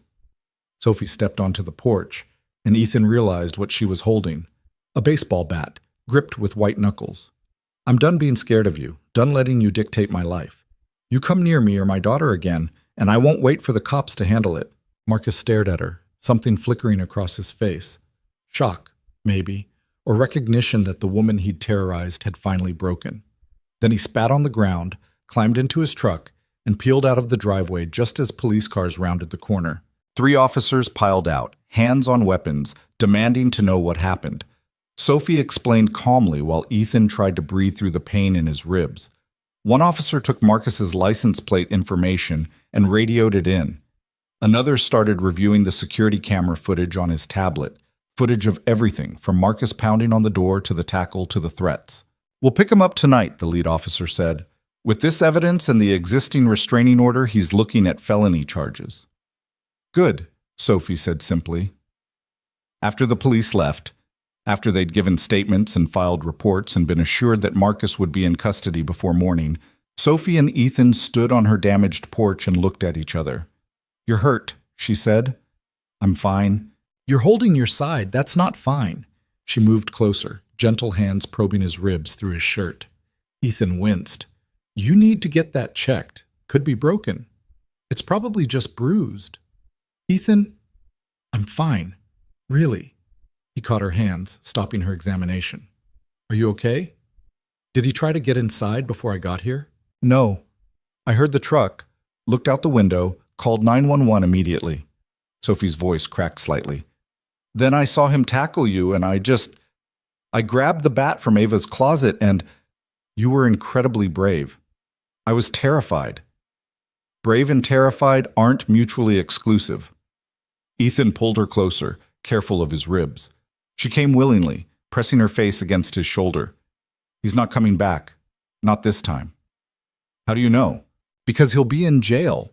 And when he gets out, there will be so many court orders and legal restrictions that even looking at you wrong will send him back inside. Ethan smoothed her hair back. I'm going to make sure of it. You can't protect us forever. Watch me. Sophie pulled back enough to look at him. Her eyes were red, tears tracking down her cheeks, but she was smiling slightly. You're kind of intense, you know that? I've been told. I like it. Yeah? Yeah. She stood on her toes and kissed his cheek, quick, soft, gone before he could respond. Thank you for being here, for not letting him... You don't have to thank me. I do, though, because you could have stayed inside, could have just called the cops and let them handle it. But you came out here, put yourself between us and him, and... She stopped, voice breaking. Nobody's ever done that for me before. Ethan cupped her face in his hands, thumbs wiping away tears. Then everyone who came before me was a fool. They stood like that for a moment, close enough to kiss properly this time, the moment stretching between them full of possibility. But then a small voice from inside the house called out, "Mommy?" Sophie stepped back. "I need to check on Ava. She probably heard everything. Go. I'll fix the railing tomorrow. You don't have to." "Oh, Sophie, let me fix things. It's kind of what I do." She smiled through her tears. "Okay, thank you. Anytime." Ethan walked back to his house, ribs screaming with every step. Noah sat on the stairs in his pajamas, eyes wide with worry. "Is everyone okay?" "Everyone's fine. Marcus came back, but the police got him." "I saw through the window. He hurt you." "Just a bruise, buddy. Nothing serious." "You should ice it." "When did you become the parent?" "When you started doing dangerous things for Sophie." Noah stood, surprisingly serious for a 6-year-old. "Do you love her?" The question caught Ethan completely off guard. "What?" "Sophie. Do you love her? Because you keep protecting her like Mom used to say, people protect things they love." Ethan sat down on the stairs, pulling Noah down beside him. "It's complicated. That's what adults say when the answer is yes, but they're scared to say it." "When did you get so smart?" "I've always been smart. We established this already." Noah leaned against Ethan's shoulder. "It's okay if you love her. I think Mom would be happy you found someone who makes you smile again." Ethan's throat went tight. "You think so?" "Yeah. Mom always said life's too short to waste it being sad." Noah yawned. "Also, I really like Ava. So if you married Sophie, Ava would be my sister, and that would be scientifically proven to be awesome." "We're not getting married, buddy. We're taking things slow." "Slow is boring. Slow is smart. You're scared." "Yeah, I am." Noah considered this. Then, "That's okay. Being scared and doing it anyway is what brave people do. Mom said that too." "Your mom was a very wise person." "She was." Noah stood, heading toward his room. "Fix the railing tomorrow. Show Sophie you're serious about protecting them. Then maybe ask her on a real date instead of just Friday dinners." "How do you know about dates? You're 6. "I watch TV, Dad. I'm not sheltered." Noah paused at his bedroom door. "Also, ice your ribs. That's not a suggestion." Then he disappeared into his room, leaving Ethan sitting on the stairs trying to figure out when his 6-year-old son had become wiser than him. He iced his ribs, took some painkillers, lay in bed staring at the ceiling and thinking about Sophie's kiss on his cheek, about the way she'd held that baseball bat like she was finally ready to fight back, about Marcus's truck pulling away and knowing that particular nightmare was finally ending. His phone buzzed. Ava's asleep. She didn't hear much, thank goodness. "Are you okay?" "Bruised ribs, nothing serious." "You?" "Shaky but okay. Can't believe he actually came back. Can't believe you came out with a baseball bat. Desperate times." A pause. Noah suggested a real date. Ethan blinked at his phone. "He texted you?" "No." "He told Ava earlier, and Ava told me just now that Noah said his dad should take my mom on a proper date instead of just doing Friday dinners because Friday dinners aren't romantic enough, and also there should be flowers." Despite the pain in his ribs, Ethan laughed. "Our kids are conspiring." "Apparently." "So, would you want to go on a real date?" Ethan stared at the message, thought about slow, thought about taking time, thought about all the reasons this was too fast, too soon, too risky. Then he thought about Sophie standing on her porch with a baseball bat, protecting herself and her daughter, thought about the way she kissed his cheek, thought about how life was too short to waste it being scared. "Yes," he typed. "Saturday night? I'll get a sitter for the kids." "I don't have a sitter I trust. What if they had a sleepover here?" Noah would lose his mind with excitement. "And Mrs. Peterson can supervise." A long pause. Then, "Okay, but you're not paying for everything. We'll negotiate later. Stubborn. Takes one to know one. Good night, Ethan, and thank you for everything." "Good night, Sophie." He set down his phone and closed his eyes, ribs aching, heart racing, more terrified than he'd been in years. But underneath the fear was something else, something that felt almost like hope. Tomorrow, he'd fix Sophie's railing. Next Friday, they'd take the kids to the museum. Saturday night, they'd have their first real date. And maybe, just maybe, he'd finally figure out how to live again instead of just surviving. Saturday morning arrived with Noah shaking Ethan awake at 6:30. Dad, wake up! Ethan groaned, ribs protesting as he rolled over. It's Saturday. Normal people sleep on Saturday. Normal people don't have a date tonight with Sophie. Noah was already dressed, bouncing on the balls of his feet. We need to plan. What are you wearing? Where are you taking her? Did you get flowers like I suggested? I haven't even had coffee yet. Coffee's already made. Mrs. Peterson's downstairs. I told her about the date, and she got all excited and said she'd help prepare. Noah tugged on Ethan's arm. Come on, we have so much to do. Ethan let himself be pulled out of bed, wondering when his 6-year-old had become his social coordinator. Downstairs, Mrs. Peterson was indeed waiting, looking far too cheerful for someone who'd been called in on a Saturday morning. Mr. Vale, Noah told me the wonderful news. A proper date, finally. I was beginning to think you'd sworn off romance entirely. Good morning to you too, Mrs. Peterson. Don't give me that tone. You've been moping around this house for 3 years. It's about time you remembered you're a living, breathing man with needs beyond quarterly reports. She pushed a cup of coffee into his hands. Now sit. We're making a plan. The next hour was simultaneously the most helpful and most embarrassing of Ethan's life. Mrs. Peterson interrogated him about where he was taking Sophie, tisking at his initial suggestion of an expensive French restaurant downtown. Too formal. Too intimidating. The woman works 2 jobs and barely makes rent. You take her somewhere fancy and she'll spend the whole night worrying about which fork to use. Mrs. Peterson crossed her arms. What is she like? I don't know. We've known each other a week. Then think. What have you learned about her in that week? Ethan thought about Sophie in his kitchen, making tacos with practiced ease, Sophie laughing at his terrible jokes, Sophie standing on her porch with a baseball bat, finally ready to fight back. She's practical. Independent. Hates feeling like she owes anyone anything. He paused. And she told me about a diner where she works. Said they have the best pancakes in the country. Murphy's Diner? That's the one. Mrs. Peterson smiled. Then take her somewhere like that, somewhere she can be comfortable. Somewhere you're not throwing money around like it's the solution to everything. I'm not. You are. You've been doing it since Rebecca died. Buying things, fixing things, thinking money can solve problems. Mrs. Peterson's voice softened. But Sophie doesn't need your money. She needs you to show up and be present, to actually see her. The words hit harder than Marcus's tackle had, because they were true. Ethan had spent 3 years using money as a shield, as a way to help without actually getting involved. But Sophie had called him on it from day one, refusing charity, insisting on paying her own way. She didn't want his money. She wanted him. The thought was terrifying and exhilarating in equal measure. There's a place on the waterfront, he said slowly. Local seafood, casual atmosphere. Rebecca and I used to go there before Noah was born. Nothing fancy, just good food and a view. Perfect. Mrs. Peterson nodded approvingly. 7 o'clock reservation. You pick her up at 6:30. Flowers. Simple bouquet, nothing ostentatious. And for the love of everything, dress like a human being, not a CEO. What's wrong with how I dress?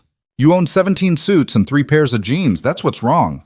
Noah giggled from his perch at the kitchen counter. Ethan shot him a look. You think this is funny? I think Mrs. Peterson's right. You dress like you're going to a board meeting all the time. Traitor. Realist. Noah grinned. Wear the blue shirt, the one Mom bought you. Sophie will like it. Something in Ethan's chest tightened. You sure? Yeah, Mom had good taste, and she'd want you to look nice for Sophie. Mrs. Peterson dabbed at her eyes with a tissue. That boy. Too wise for his own good. The rest of the morning passed in a blur of preparation. Ethan made the reservation, ordered flowers from a local shop, dug through his closet to find the blue shirt Noah had mentioned. It still had the tags on it. Rebecca had bought it for their anniversary, the one they'd never gotten to celebrate because she'd died 2 weeks before. He held it for a long moment, thumb running over the soft fabric. Then he carefully removed the tags and hung it up for tonight.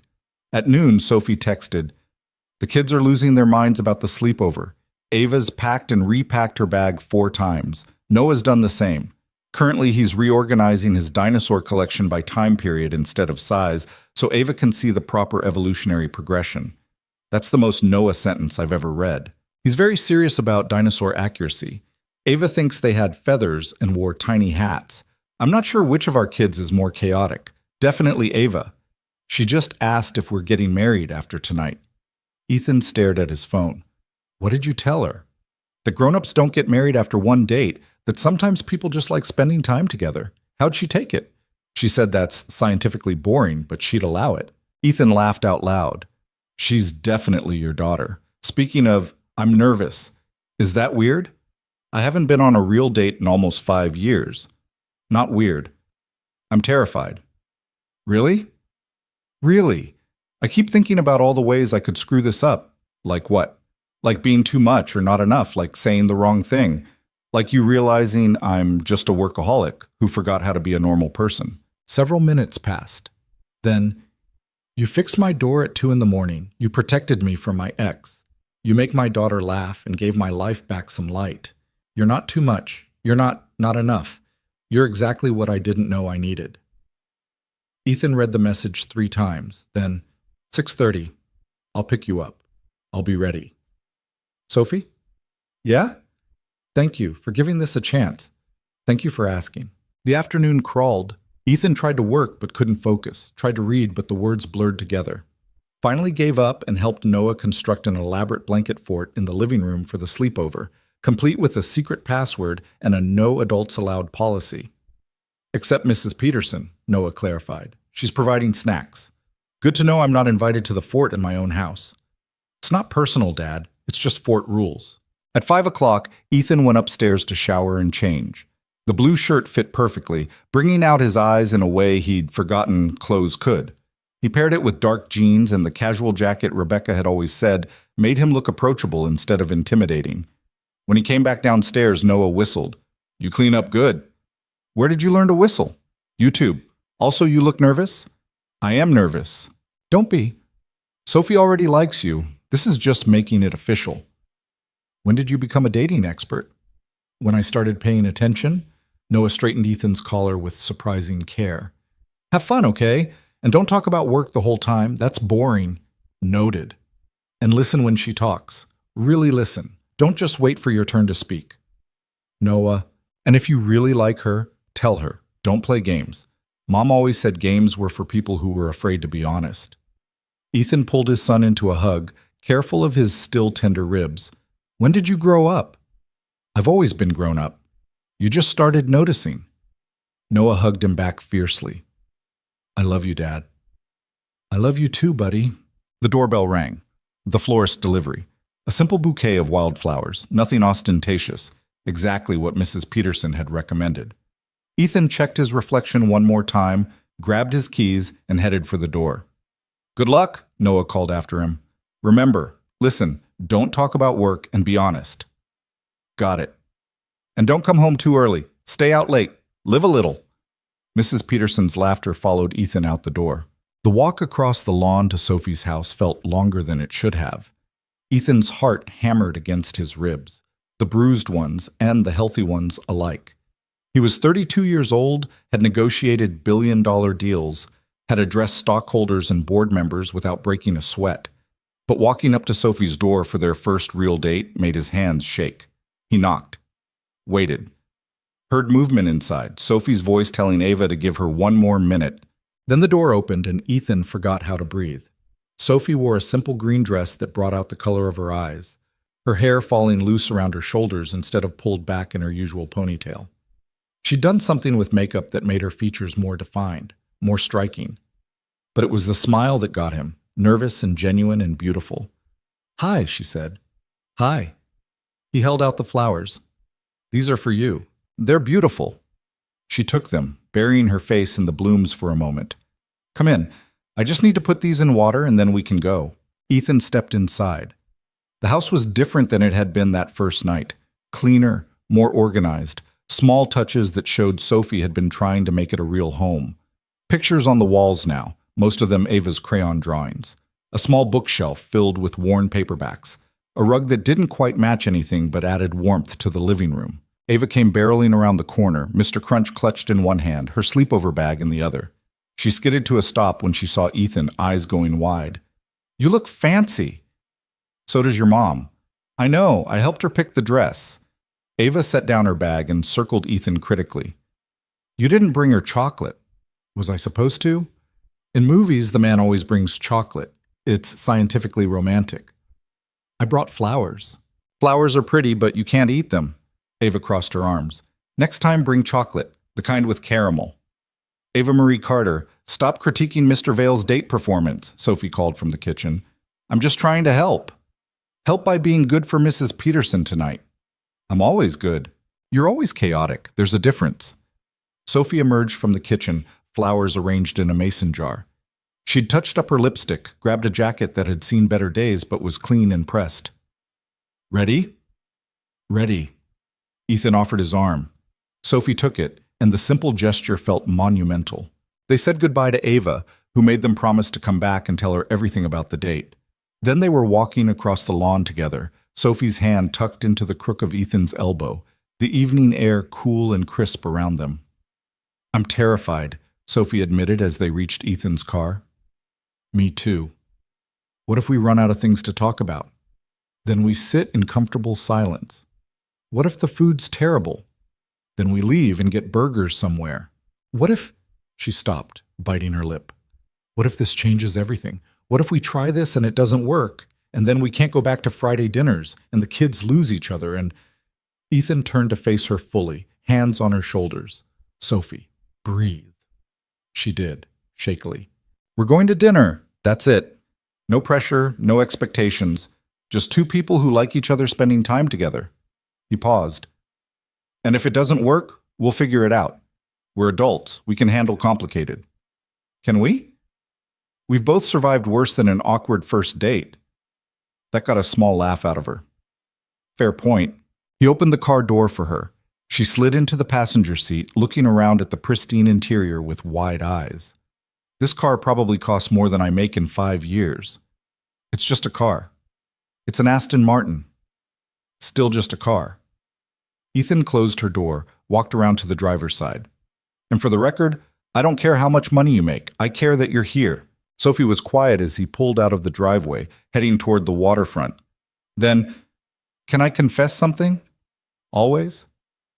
I looked up the restaurant, read the reviews, checked the menu. She twisted her hands in her lap. The prices are reasonable. I can afford to split this. I just wanted you to know that.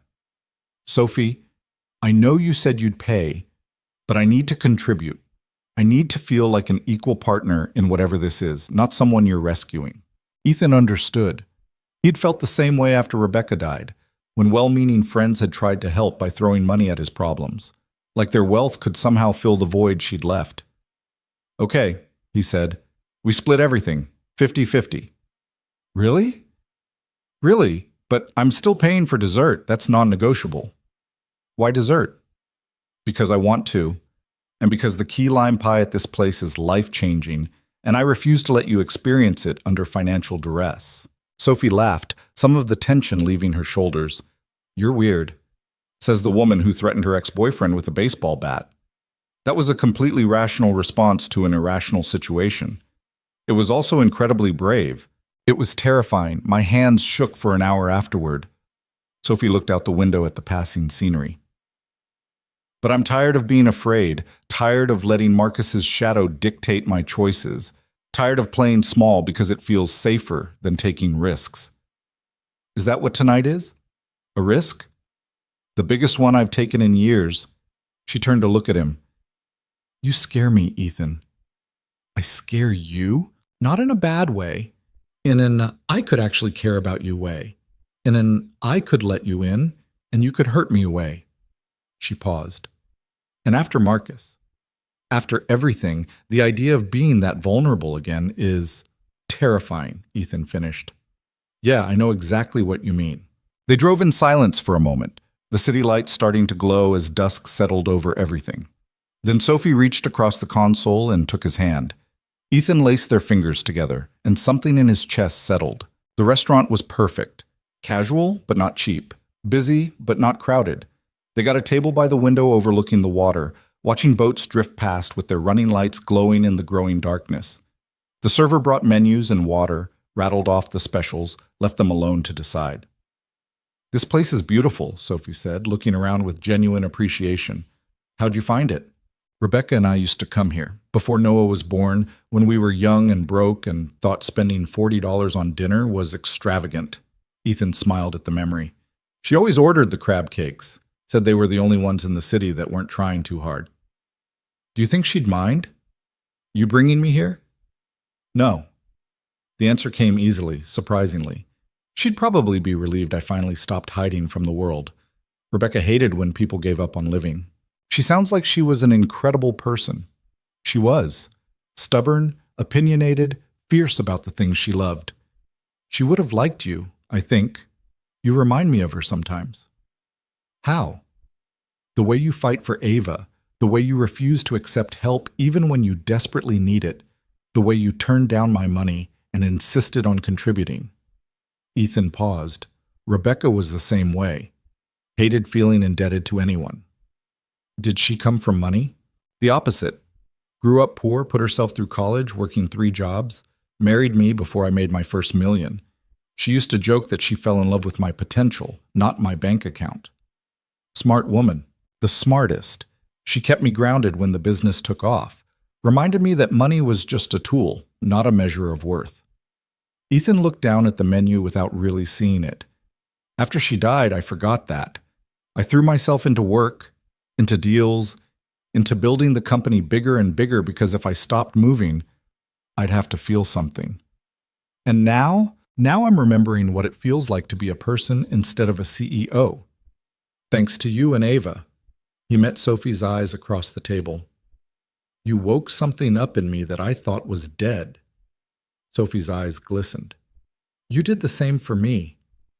I was so focused on just surviving, making rent, keeping Ava fed and safe, staying one step ahead of Marcus. I forgot what it felt like to want something more than just getting through the day. And now? Now I want... She stopped, seeming to struggle with the words. I want Fridays. I want dinners where the kids make a mess and argue about dinosaurs. I want someone to text goodnight who actually means it. I want... Her voice dropped to barely a whisper. I want you. Ethan reached across the table and took both her hands. You have me. However much or little you want. Whatever speed feels right. I'm here.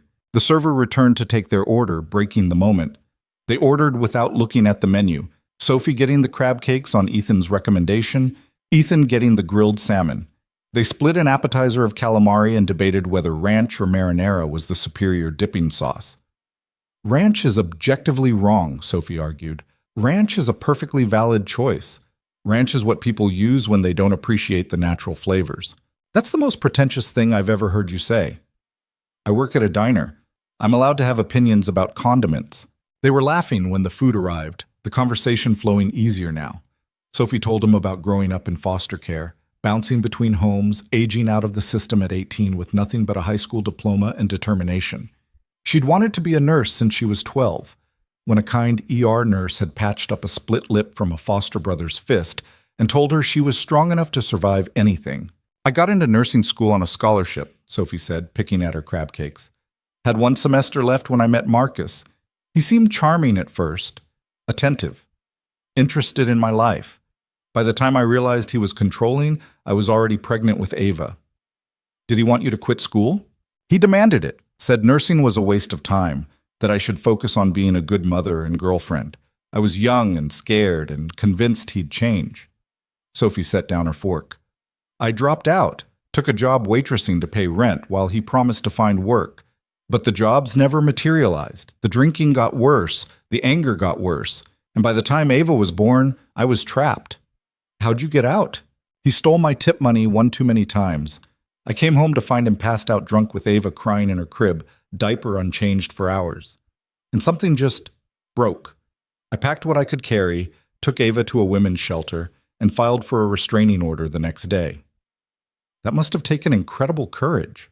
It felt like giving up, like admitting I'd failed. Sophie met his eyes. But then I looked at Ava, and I realized that staying would have been the real failure. She deserved better. We both did. Ethan squeezed her hand. For what it's worth, I think you're one of the strongest people I've ever met. I don't feel strong most days. I feel tired and overwhelmed, like I'm constantly one crisis away from falling apart. That's called being human. Ethan paused. After Rebecca died, I was a mess. Couldn't sleep, couldn't eat, could barely function. The only thing that kept me going was Noah. Some days I'd look at him and think, if I can just make it through today, just get him fed into school and back home safe, that's enough. Does it get easier? It gets different. The grief doesn't go away, but you learn to carry it better. And some days you even forget to be sad for a while. He smiled slightly. Like tonight, right now. I haven't thought about Rebecca in the last hour. I've just been here with you, enjoying your company, feeling like a person again. Is that okay? Not thinking about her? I think it's what she'd want, for both of us to keep living. They finished dinner slowly, savoring the food and the conversation. Sophie told him about Ava's obsession with dragons, how it had started with a library book and evolved into a full-blown worldview where dragons were the solution to every problem. Ethan told her about Noah's rock collection, how he'd spent 6 months collecting samples and categorizing them by mineral composition before losing interest entirely and moving on to dinosaurs. They're good kids, Sophie said. The best. Ethan signaled for the check, even when they're conspiring to set us up. You think they planned this? Noah told me yesterday I should ask you on a real date. Then Ava told you the same thing. That's not coincidence. Sophie laughed. They're 4 and 6. They shouldn't be that coordinated. Apparently, common interest in getting their parents together transcends age differences. The check arrived. They split it exactly down the middle, Sophie counting out her half in cash with the same care she probably used to budget every dollar. Ethan added a generous tip, but not so generous that Sophie would notice and insist on contributing more. They walked out to the waterfront, the night air cool and fresh. The city lights reflected off the water in shimmering ribbons. Couples strolled past, families with tired children heading home, teenagers skateboarding along the boardwalk despite the signs prohibiting it. I don't want tonight to end, Sophie admitted. Me either. But if we go home now, we can pretend tomorrow that this was just a nice dinner between friends. We can keep the stakes low, keep it safe. Is that what you want? No. She turned to face him fully. I want to stop playing it safe. I want to take the risk. I want... Ethan kissed her. It wasn't planned, wasn't calculated. He just leaned in and pressed his lips to hers, one hand cupping her face, the other resting on her waist. She froze for half a second, surprise maybe, or fear, and then she was kissing him back, hands fisting in his shirt, pulling him closer. It was soft and desperate and perfect. It was everything Ethan had forgotten about connection, about touch, about wanting someone so badly that nothing else mattered. It was Sophie sighing against his mouth, her fingers threading through his hair, her body fitting against his like they'd been made for this. When they finally broke apart, both breathing hard, Sophie rested her forehead against his. That was, yeah. I haven't kissed anyone in 3 years. Me either. We're pathetic. We're careful. Ethan ran his thumb along her cheekbone. But maybe it's time to stop being so careful. What does that mean? It means I want this. You, me, whatever we're building. I want Friday dinners and museum trips and goodnight texts. I want Noah and Ava to keep conspiring. I want to wake up in the morning and have a reason to come home at night. He paused. I want to stop surviving and start living with you. Sophie's eyes filled with tears. I'm scared. Me too. But I'm more scared of walking away from this. What if I mess it up? What if I'm not enough for you? What if you are? Ethan countered. What if we're exactly what each other needs, and we're just too terrified to admit it? Sophie was quiet for a long moment, searching his face for something. Then she smiled, watery but genuine. Okay. Okay? Okay. Let's do this. Let's be terrified together. She kissed him again, quick and sweet. But we're taking it slow. No moving in together after a week. No getting married after a month. We do this right. Slow, Ethan agreed. We can do slow. And we tell the kids. They deserve to know what's happening. Agreed. And if it doesn't work, if we try this and realize we're better as friends, we put them first. We don't let our relationship mess up what they have. Deal. Sophie took his hand, lacing their fingers together. Take me home? They drove back through the city, the radio playing soft jazz, their hands linked across the console. When they pulled into the driveway, both houses were lit up, Ethan's blazing bright with activity, Sophie's dark, except for the porch light she'd left on. "Want to check on the kids?" Ethan asked. "Probably smart." They walked into organized chaos. The living room fort had been completed and was currently hosting what appeared to be an elaborate shadow puppet show.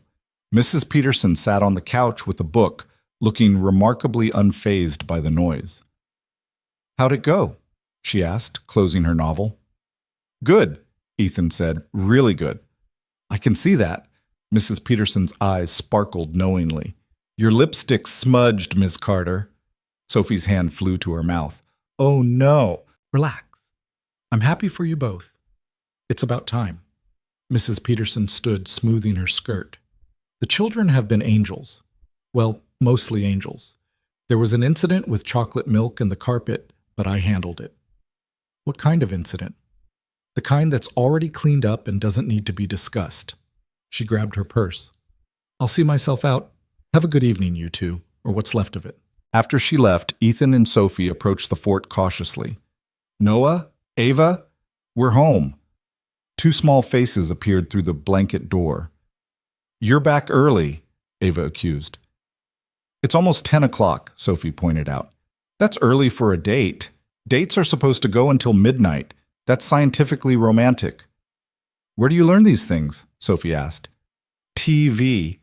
Also, did you kiss?" Both adults froze. That's not appropriate to ask," Sophie stammered. "But did you?" Ethan and Sophie looked at each other. Then, simultaneously, they started laughing. The kind of helpless, genuine laughter that came from pure joy. "Yes," Ethan admitted. "We kissed." Both kids erupted in cheers, high-fiving each other inside the fort. "I knew it," Noah crowed. "I told you they'd kiss." "You owe me Mr. Crunch for a whole day," Ava reminded him. "That was the bet." "Wait, you bet on us?" Sophie asked. "Not money, just Mr. Crunch custody." Ava crawled out of the fort, still in her pajamas. "So are you boyfriend and girlfriend now?" Sophie knelt down to her daughter's level. "We're trying that, seeing if it works. Is that okay with you? Is Mr. Ethan going to be my dad?" The question hung in the air, heavy with implication. Ethan saw Sophie's panic, moved to her side. "That's a big question, Ava," he said gently. "Right now, your mom and I are just spending time together, getting to know each other better. We don't know what's going to happen, but we promise that whatever does happen, you and Noah come first, always." Ava considered this with the seriousness only a 4-year-old could muster. Then she nodded. "Okay, but if you do become my dad, can we get a pool?" Ava, "What?" "It's a reasonable request." Noah emerged from the fort, suddenly shy. "Does this mean we get to see each other more?" "Definitely more," Ethan confirmed. "If that's okay with you." "It's scientifically proven to be okay." Noah grinned. "Can we finish the shadow puppet show now?" "We were just getting to the part where the dragon saves the dinosaurs from the meteor." "Dragons can't save dinosaurs from meteors," Sophie said automatically. "They can in our show," Ava insisted, "because we're using imagination science." "Is that different from regular science?" "Very different. Much better." They spent the next hour watching the kids' elaborate puppet show, which involved plot twists, dramatic reveals, and at least 3 different timeline paradoxes that somehow all made sense in the kids' logic. When Ava finally started yawning, Sophie scooped her up. "Time for bed, baby." "But we didn't finish." "We'll finish tomorrow, promise." Ethan walked them to the door. Sophie shifted Ava's weight, the little girl already half asleep against her mother's shoulder. "Thank you," Sophie said quietly. "For tonight. For everything. Thank you for saying yes." "I'm glad I did." Ethan kissed her again, soft, brief, aware of small eyes potentially watching. "Good night, Sophie." "Good night, Ethan." He watched them cross the lawn, watched Sophie's porch light click on, watched the door close behind them. Then he turned back to his own house, where Noah sat on the stairs waiting. "You really like her, huh?" "Yeah, buddy, I really do." "Good." Noah stood, heading toward his room. "She makes you happy. I haven't seen you this happy in forever." She makes me feel like myself again. Then don't screw it up. Noah Alexander Vale, I'm just saying, you're finally not sad all the time. Don't mess it up by being stupid. Noah paused at his bedroom door. Also, Mom would have liked her. I think you should know that. How do you know? Because Mom always said the right person makes you better. And Sophie makes you better. You smile more. You come home earlier. You fix someone's door at 2 in the morning. Noah shrugged. That's the kind of thing Mom would have done. So yeah, she would have liked Sophie. Ethan crossed the distance between them, pulling Noah into a tight hug. I love you. You know that, right? I know, Dad. I love you too. Noah hugged back just as fiercely. Now, let me go to bed. I'm exhausted from all this emotional heavy lifting. Ethan laughed, released him, watched him disappear into his room. Then he walked through his house, past the fort still standing in the living room, past the kitchen where they'd made tacos, past all the signs that life was happening here again instead of just existence. His phone buzzed. A text from Sophie. Ava's asleep. She told me tonight was the second best night of her life. First was meeting Noah. What'd she say about us? She said, you're nice and you should definitely be her dad because then Noah would be her brother and they could have adventures forever. No pressure, right? None whatsoever. A pause. For what it's worth, I had the best night I've had in years. Me too. Sleep well, Ethan. You too, Sophie. He set down his phone and looked out the window at Sophie's house. Dark now, except for that single porch light. And he thought about kisses on the waterfront, about shadow puppet shows, about a little girl asking if he'd be her dad someday. He thought about possibilities. He thought about tomorrow and next Friday and all the days stretching out ahead of them. He thought about how 3 weeks ago he'd been a ghost living in a mansion full of lights. And now he was a man falling in love with a woman who'd knocked on his door asking for help and ended up saving him instead. Slow, they'd agreed. They'd take it slow. But as Ethan climbed the stairs to bed, ribs still aching but heart finally full, he couldn't help but think that maybe slow was exactly the right speed for building something that could last. 18 months changed everything and nothing at all. The morning Ethan woke up to find Sophie in his kitchen making coffee, like she belonged there, he realized they'd crossed some invisible line without either of them noticing exactly when. She wore one of his old t-shirts and pajama pants, hair a mess, no makeup, humming off-key to whatever song was stuck in her head. She looked perfect in the imperfect way that real life was perfect, not magazine cover beautiful, just real and present and his. Morning, she said, not looking up from the coffee maker. Noah's already up. He and Ava are in the backyard trying to teach Mr. Crunch to play soccer. That's going to go well. Ava's convinced dragons are natural athletes. Noah's trying to explain physics to her. It's adorable and chaotic. Sophie finally turned, coffee mug in hand. How'd you sleep? Better than I have in years. Ethan crossed the kitchen, wrapped his arms around her waist, kissed the top of her head. These small intimacies still felt new enough to be miraculous. You? Good. Ava only woke up once. Nightmare about the bad man coming back. Ethan tensed. Did she? I handled it. She's fine now, but she's been having them more frequently lately. Sophie set down her mug, turned in his arms to face him. I think she knows something's changing, that we're getting more serious, and part of her is scared it won't last. Are you scared it won't last? Terrified. But I'm more scared of not trying. They'd been dancing around the conversation for weeks now. Sophie still maintained her rental house, still paid her own bills, still insisted on contributing equally to everything despite Ethan's repeated offers to help. But she stayed over 3, sometimes 4 nights a week. Her clothes had migrated into his closet. Her shampoo lived in his shower. Ava's dragon drawings covered his refrigerator alongside Noah's dinosaur sketches. They were building a life together in increments so small that it felt safe. But at some point, the increments had added up to something bigger. I've been thinking, Ethan said carefully, about your lease. It's up next month, right? Sophie stiffened slightly. Yeah. Have you thought about what you want to do? Renew? Find somewhere else? Or... He stopped, suddenly nervous in a way he hadn't been since asking her out that first time. Or what? Or move in here, officially. You and Ava. Make this permanent instead of temporary. Sophie pulled back, studying his face. That's a big step. I know. We've only been together 18 months. I know that too. And you're asking me to move into your mansion, give up my independence, let you support us financially. I'm asking you to stop paying rent on a place you barely live in anymore, to let Ava have the stability of one home instead of bouncing between two, to stop pretending we're not already doing this. Ethan caught her hands. But I'm not asking you to give up your independence. You keep working if you want to work. You contribute however feels right to you. This isn't about me taking care of you. It's about us taking care of each other. I'm still in nursing school. I won't graduate for another year. I know, I'm the one who helps you study for exams, remember? And after I graduate, I'll have student loans, mountains of debt. I won't be able to contribute equally to Sophie. Ethan squeezed her hands gently. I don't care about equal financial contributions. I care about partnership. You make me a better person. You make Noah happy. You brought life back into this house. That's worth more than any amount of money. You can't mean that. I absolutely mean that. Money's easy. Connection is hard. And what we have, what we've built, that's not something you can buy. Sophie's eyes filled with tears. I need to think about it. Take all the time you need. And I need to talk to Ava. Make sure she's ready for this. Of course. And we'd need to talk about logistics, like where Ava would sleep and whether we'd share a room officially and what the kids would call this arrangement. Ethan kissed her, cutting off the spiral of anxiety. When he pulled back, she looked dazed and flustered and beautiful.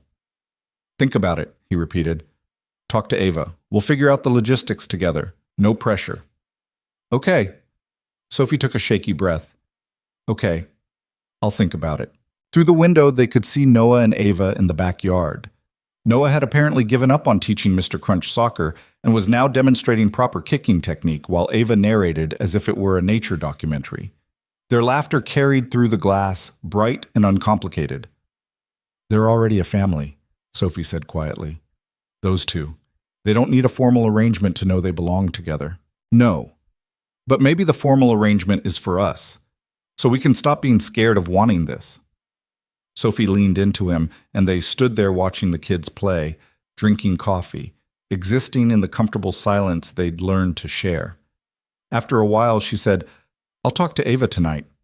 No rush. Yes, rush. Because if I don't decide soon, I'm going to overthink myself into a panic attack. She pulled away, grabbing her coffee.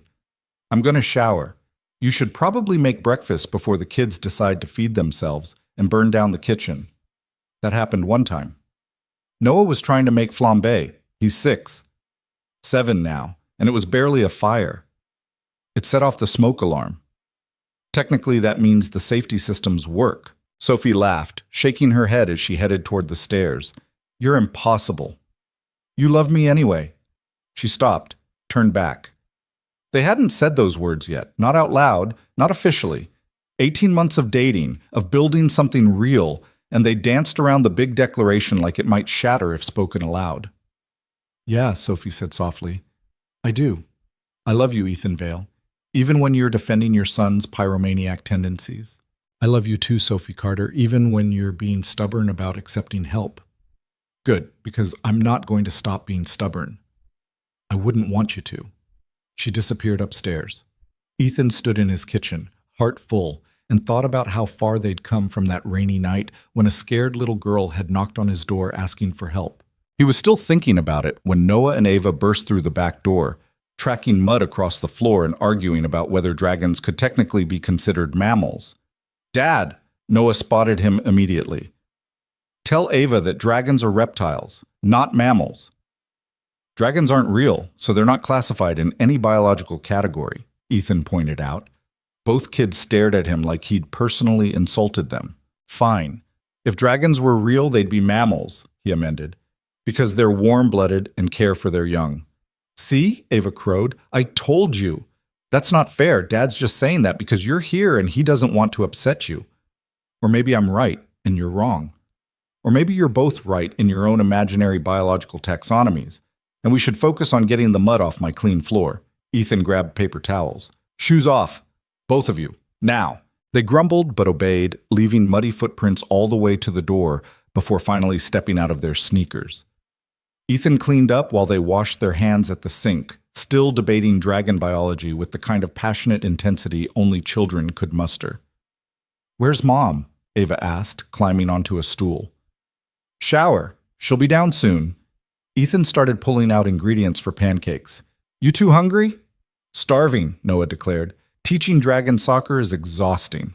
Mr. Crunch appreciated the lesson even if his form needs work. "His form is terrible. He kept using his wings instead of his feet." "Because he's a dragon. Dragons don't follow human rules." Ethan tuned out their bickering, falling into the comfortable routine of weekend breakfast. This was his life now. Mud on the floors, kids arguing about fictional creatures, Sophie upstairs in his shower, the smell of coffee, and the promise of pancakes. It was chaotic and messy, and nothing like the sterile perfection he'd maintained for 3 years after Rebecca's death. It was perfect. By the time Sophie came downstairs, dressed in jeans and one of her own shirts this time, the table was set and pancakes were piled high. The kids had declared a temporary truce in their dragon debate to focus on more important matters, like whether chocolate chips or blueberries made superior pancakes. "Both," Sophie said, settling into the chair that had somehow become hers. "You can have both." "But which is scientifically better?" Ava pressed. "That's a matter of personal preference, not science." "Everything can be science if you try hard enough." They ate breakfast like they'd been doing this forever instead of just 18 months. Easy conversation, comfortable silences, the kids stealing food off each other's plates when they thought the adults weren't looking. After, Noah and Ava disappeared back outside while Ethan and Sophie cleaned up together. "I'm going to talk to her today," Sophie said, scraping plates. "About moving in. Better to do it sooner rather than let the anxiety build." "You sure?" "No, but I'm doing it anyway." She set a plate in the dishwasher with more force than necessary. What if she says no? What if she's not ready for this kind of change? Then we wait until she is. Or we figure out another arrangement. There's no timeline here except the one we create. "Your son wants her to move in." He's been dropping hints for weeks. "Noah wants a lot of things. Doesn't mean we give them to him immediately." Sophie turned to face him fully. "Do you really want this? Me and Ava living here permanently? Giving up my place? Combining our lives completely?" "Yes." "Just yes. No qualifications?" "Just yes. I want to wake up next to you every morning. I want Ava's drawings on my fridge and her dragons scattered across my living room. I want Noah to have the sister he's clearly already adopted. I want us to stop pretending this is temporary when we both know it hasn't felt temporary in months. What if I mess it up? What if I can't be what you need? What if you're exactly what I need and you just don't see it yet?" Ethan dried his hands, moved to stand in front of her. "Sophie, you've spent your whole life fighting. Foster care, Marcus, poverty, single motherhood. You've never had anyone tell you that you're enough exactly as you are. But I'm telling you now, you're enough, more than enough. And I'm not going to stop telling you that until you believe it." She kissed him hard, desperate, like she was trying to convince herself through physical contact that this was real. When they broke apart, both breathing heavy, she whispered, "I'm so scared of losing this." "Me too, but being scared doesn't mean we stop trying." The conversation with Ava happened that afternoon in Sophie's rental house, the place that had been their home for almost 2 years but never quite felt permanent. Sophie sat on Ava's bed, surrounded by stuffed animals and dragon figurines, while her daughter organized her toy collection by color. "Baby, I need to talk to you about something important." Ava looked up, immediately suspicious. "Am I in trouble?" "No, nothing like that." Sophie took a breath. "You know how we've been spending a lot of time at Mr. Ethan's house?" "Yeah, because you're boyfriend and girlfriend, and Noah's my best friend." "Right. Well, Mr. Ethan asked if we'd want to move in there. Permanently, make it our home instead of coming back here every few days." Ava froze, dragon toy in hand. "Like, live there all the time?" "All the time. We'd move our stuff, give up this house, and his place would be our place. You'd have your own room there. A bigger one than this." "What about my stuff? My dragons?" "They'd come with us. Everything that's yours would come with us." Ava set down the toy carefully. "Would Mr. Ethan be my dad then?" Sophie had known this question was coming, but still wasn't prepared for it. "That's complicated. Mr. Ethan loves you very much, and he wants to be a big part of your life. But being a dad is a big deal. It's not something that happens just because we live in the same house. But Marcus was supposed to be my dad and he was mean. And Mr. Ethan is nice. So why can't he just be my dad instead? Because parenthood is more than just being nice, sweetheart. It's a commitment, a promise. And Mr. Ethan and I need to figure out what that looks like together. Do you love him? Yes. Does he love you? Yes. Does he love me? Sophie pulled Ava onto her lap. He absolutely loves you. He tells me all the time how much you've changed his life, how you made him remember how to be happy again. Then I don't understand why he can't be my dad. Maybe he can be, someday. But right now, I'm just asking if you'd be okay with moving in there, living with him and Noah, being a family, even if the grown-up labels are still being figured out. Ava was quiet for a long moment, thinking with the gravity that 4-year-olds could summon when something really mattered. Then she asked, "Would I still see you every day?" "Every single day. More than now, actually, because we wouldn't be splitting time between houses. And Noah would be there all the time, too?" "All the time." "And we'd have the big backyard to play in?" "Yes." "And the kitchen where we make tacos?" "Yes." "And I could bring Mr. Crunch?" "Mr. Crunch is non-negotiable. He comes everywhere you go." Another pause. Then Ava nodded decisively. "Okay, let's do it." "Yeah?" "Yeah, but Mom?" "What, baby?" "When Mr. Ethan becomes my real dad, not if when. Can we get a puppy?" Noah said his mom always wanted a dog, but his dad was too busy to take care of one. "But we could help. We're responsible."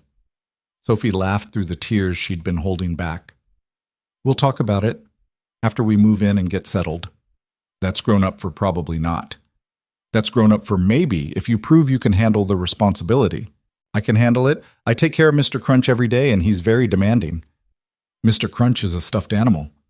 "He's a dragon. There's a difference." Sophie hugged her daughter tight, breathing in her little kid smell, shampoo and dirt, and something indefinably Ava. "I love you so much, you know that?" "I know. I love you too." Ava squirmed free. "Can we tell them now? I want to tell Noah we're moving in." "Let's pack some boxes first. Show them we're serious." They spent the rest of the afternoon packing Ava's room. Toys sorted into bins, clothes folded into bags, drawings carefully collected from the walls. It wasn't much. Everything Sophie and Ava owned fit into the back of Ethan's SUV with room to spare. But each item represented a piece of their life, their survival, their journey from that shelter to here. When they pulled into Ethan's driveway, both Noah and Ethan were waiting on the porch. Noah took one look at the packed car and started jumping up and down. "You said yes! You said yes!" "We said yes," Sophie confirmed, climbing out. "If the offer still stands." Ethan crossed to her in 3 strides, pulling her into a kiss that made Ava giggle and Noah make exaggerated gagging sounds. When he pulled back, his eyes were suspiciously bright. "The offer absolutely still stands. Your room's ready. I had Mrs. Peterson help me set it up yesterday, just in case." "You were that confident?" "I was that hopeful." They unloaded the car together, all 4 of them carrying boxes and bags up to what was now Ava's room. Ethan had painted it purple, Ava's favorite color, and installed glow-in-the-dark stars on the ceiling like the ones she'd had in her old room. There was a new bed, a dresser, a bookshelf waiting to be filled. "It's perfect," Ava breathed. "Can Mr. Crunch sleep on the bed?" "Mr. Crunch can sleep wherever he wants," Ethan said seriously. "It's his room, too."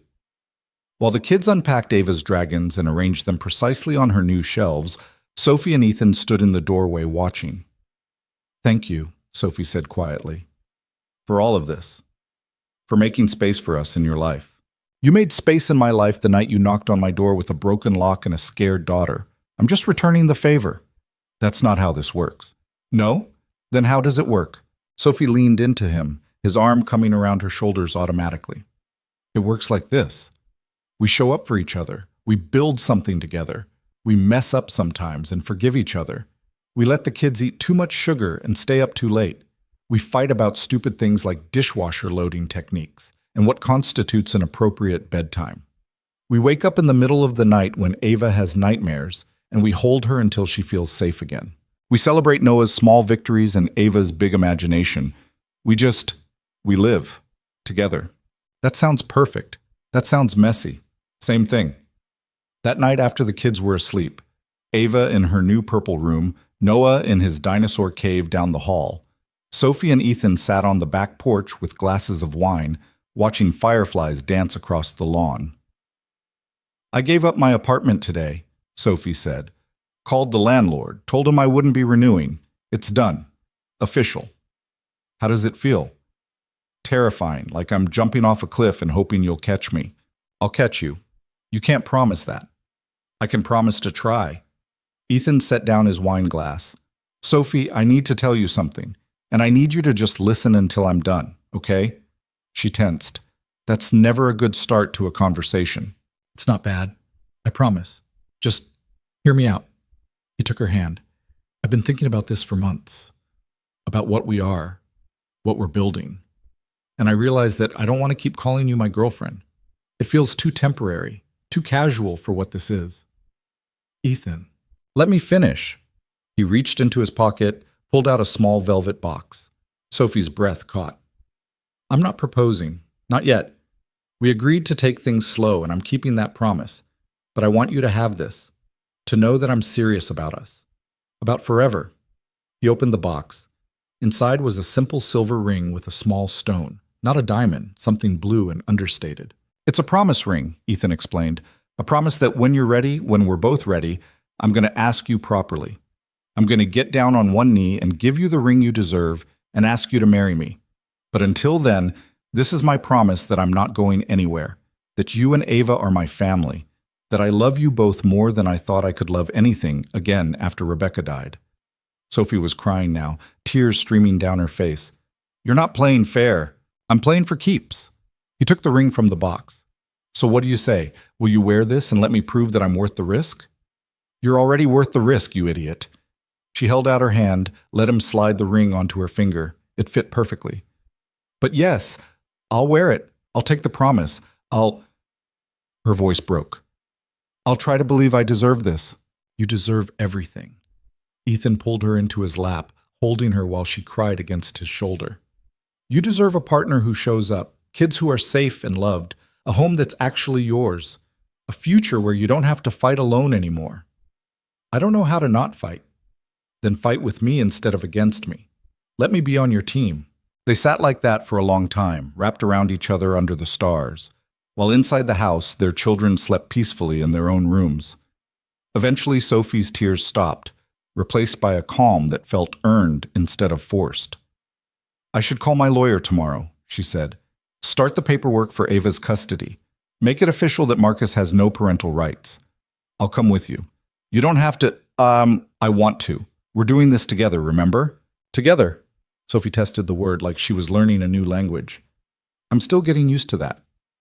Take your time. I'm not going anywhere. The months that followed were a masterclass in blending lives that had been separate for so long. They fought about small things. Sophie's tendency to leave cabinet doors open, Ethan's habit of rearranging the pantry by category instead of just putting things away. They navigated bigger challenges. Ava's nightmares intensifying before they finally faded. Noah's jealousy when Ava got attention for achieving milestones he'd passed years ago. But they also discovered joy in unexpected places. Sunday morning pancakes became a sacred ritual. Wednesday night movie marathons with the kids picking increasingly bizarre films. Sophie studying at the kitchen table while Ethan worked on his laptop beside her, comfortable in shared silence. Noah teaching Ava to read using his old phonics books. Ava convincing Noah that dragons were educational and should be included in every school project. 6 months after Sophie and Ava moved in, Marcus's parental rights were officially terminated. The judge ruled in Sophie's favor based on the documented abuse, the restraining order violations, and Marcus's complete absence from Ava's life since his arrest 18 months earlier. Sophie walked out of the courthouse shaking, Ethan's hand tight in hers. It's really over, she whispered. It's really over. He can't come back. He can't take her from me. Never again. That night, they told the kids over dinner, simple tacos, their traditional meal for big occasions. Ava didn't fully understand the legal ramifications, but she understood that the bad man couldn't hurt them anymore, that they were safe. Does this mean Mr. Ethan can be my real dad now? She asked, sauce smeared on her chin. Sophie and Ethan exchanged glances. They'd been talking about this for weeks, waiting for the legal side to be settled before broaching the topic of adoption. Would you want that? Ethan asked carefully. For me to legally adopt you? To be your dad in every way? Ava nodded vigorously. Yes. Then Noah would be my real brother, and we'd be a real family. We're already a real family, Noah interjected.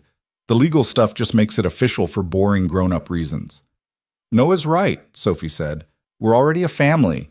But if you want Mr. Ethan to adopt you, to have that official connection, we can start that process. I want it. Ava climbed down from her chair, walked around the table to Ethan. Can I call you Dad now, or do I have to wait for the papers? Ethan's eyes went glassy. He picked her up, settled her on his lap. You can call me whatever feels right to you. Dad, Ethan, Mr. Ethan, whatever you're comfortable with. I'm comfortable with Dad. She said it decisively, like she'd been thinking about this for a while. Is that okay? Ethan's voice cracked. He cleared his throat, tried again. That's more than okay. That's perfect. Noah, not to be left out, came around to Sophie's side. Can I call you Mom? I know you're not my actual mom, and I don't want to forget my real mom, but hey. Sophie pulled him close. You can have more than one mom. The one who raised you and loved you and will always be in your heart. And the one sitting right here who loves you like you're her own. Loving me doesn't mean forgetting her. You promise? I promise. And yeah, you can call me Mom if you want to. I want to. Noah hugged her tight. Thanks, Mom. They stayed like that for a while. The four of them clustered at one end of the table, holding each other, letting the magnitude of the moment sink in. Then Ava announced she wanted more cheese, the spell broke, and they returned to the comfortable chaos of family dinner. Later, after the kids were asleep, Sophie found the photo album Ethan kept in his study. Pictures of Rebecca, laughing, pregnant with Noah, holding her newborn son, living a life that had ended too soon. I'm not trying to replace her, Sophie said when Ethan found her there. I need you to know that. I know. She was Noah's mother. She'll always be his mother. You're the person who's here now, who loves him and shows up and makes him smile. Rebecca would be grateful for that. I'm grateful for that. Ethan sat beside her, looking at the photos. I used to avoid these. Couldn't look at them without feeling like I was drowning. But now when I see them, I mostly feel thankful that I got to love her, that she gave me Noah, that she taught me what a real partnership looked like, so I'd recognize it when I found it again with you. I wish I could have met her. She would have liked you, probably would have given me hell for waiting so long to ask you to move in. Only 18 months, that's practically light speed for serious relationships. Rebecca proposed to me after 6 months. She said life was too short to waste time pretending you weren't sure about something when you absolutely were. Sophie looked at the promise ring on her finger. Is that your way of saying I should hurry up and be ready for the real proposal? That's my way of saying I'll wait as long as you need. But I already know I want to marry you, so whenever you're ready, I'm ready. What if I'm never ready? What if the idea of marriage terrifies me because every relationship I've seen ended in disaster? Then we don't get married. We just keep doing this. Building a life together. Raising these kids. Being a family without the legal paperwork. You'd be okay with that? Sophie, I'd be okay with anything as long as it includes you. She kissed him, slow and deep, trying to pour everything she couldn't say into the contact. When they broke apart, she whispered, Ask me again in a year, on the anniversary of when we met. If I'm ready then, I'll say yes. And if you're not, then ask me the year after, and the year after that. Keep asking until I'm ready, or until you realize you're better off without the complication. I'll never realize that. How do you know? Because I spent 3 years without you, and I barely survived. I'm not going back to that, not ever. The year that followed was the best of Ethan's life. Sophie graduated from nursing school at the top of her class, Ava and Noah cheering so loudly at the ceremony that they were gently asked to quiet down. She got a job at a pediatric practice, finally using the degree she'd worked so hard for. The student loans were crushing, but Ethan helped her make a payment plan that wouldn't bury her. Noah turned 8 and announced he wanted to join the soccer team, which meant Ethan became a soccer dad, complete with folding chair and terrible understanding of the rules.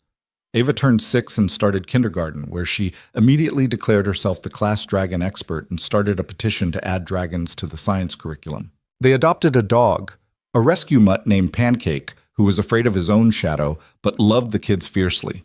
They took a vacation to the beach, stayed in a rental house that was nothing like Ethan's mansion, and made memories building sandcastles and hunting for shells. They fought. Real fights, not just the small bickering of daily life. Sophie accused Ethan of trying to solve everything with money. Ethan accused Sophie of being too proud to accept help, even when she needed it. They said things they regretted, slept in separate rooms once or twice, learned how to apologize and mean it. But they also learned how to repair, how to come back together after conflict and be stronger for having weathered it, how to forgive without keeping score, how to love each other on the hard days as much as the easy ones. And then, 2 years to the day after that rainy night, when Ava had knocked on Ethan's door asking him to save her mother, Ethan took Sophie back to the waterfront restaurant where they'd had their first date. The kids were with Mrs. Peterson under strict instructions not to wait up. The night was warm, stars visible, despite the city lights. They ate slowly, talking about everything and nothing. Ava's latest dragon theory, Noah's upcoming science fair project, whether they should finally renovate the guest bathroom or leave it ugly for another year. After dinner, they walked along the boardwalk like they had that first night, and when they reached the spot where Ethan had first kissed her, he stopped. Sophie Carter. She turned, found him on one knee, holding a ring that caught the light from the street lamps. 2 years ago, your daughter knocked on my door and asked me to fix something broken.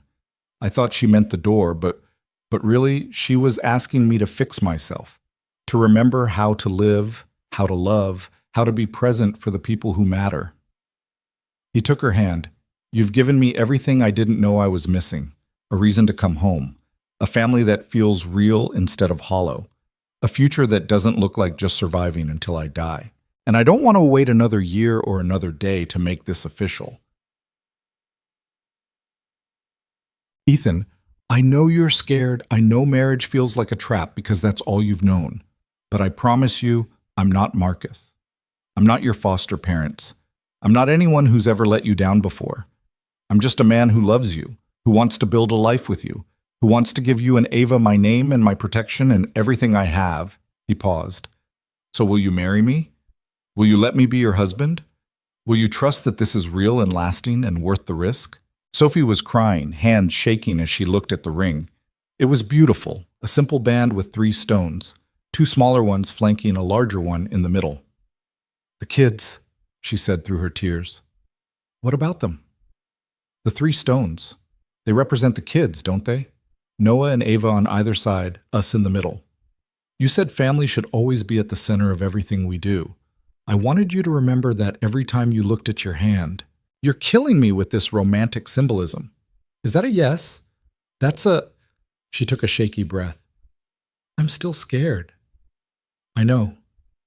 I still don't fully believe I deserve this. I know that too. But I love you. I love Noah. I love the life we've built, and I don't want to run from it anymore. So yes. Yes, I'll marry you. I'll trust you. I'll take the risk.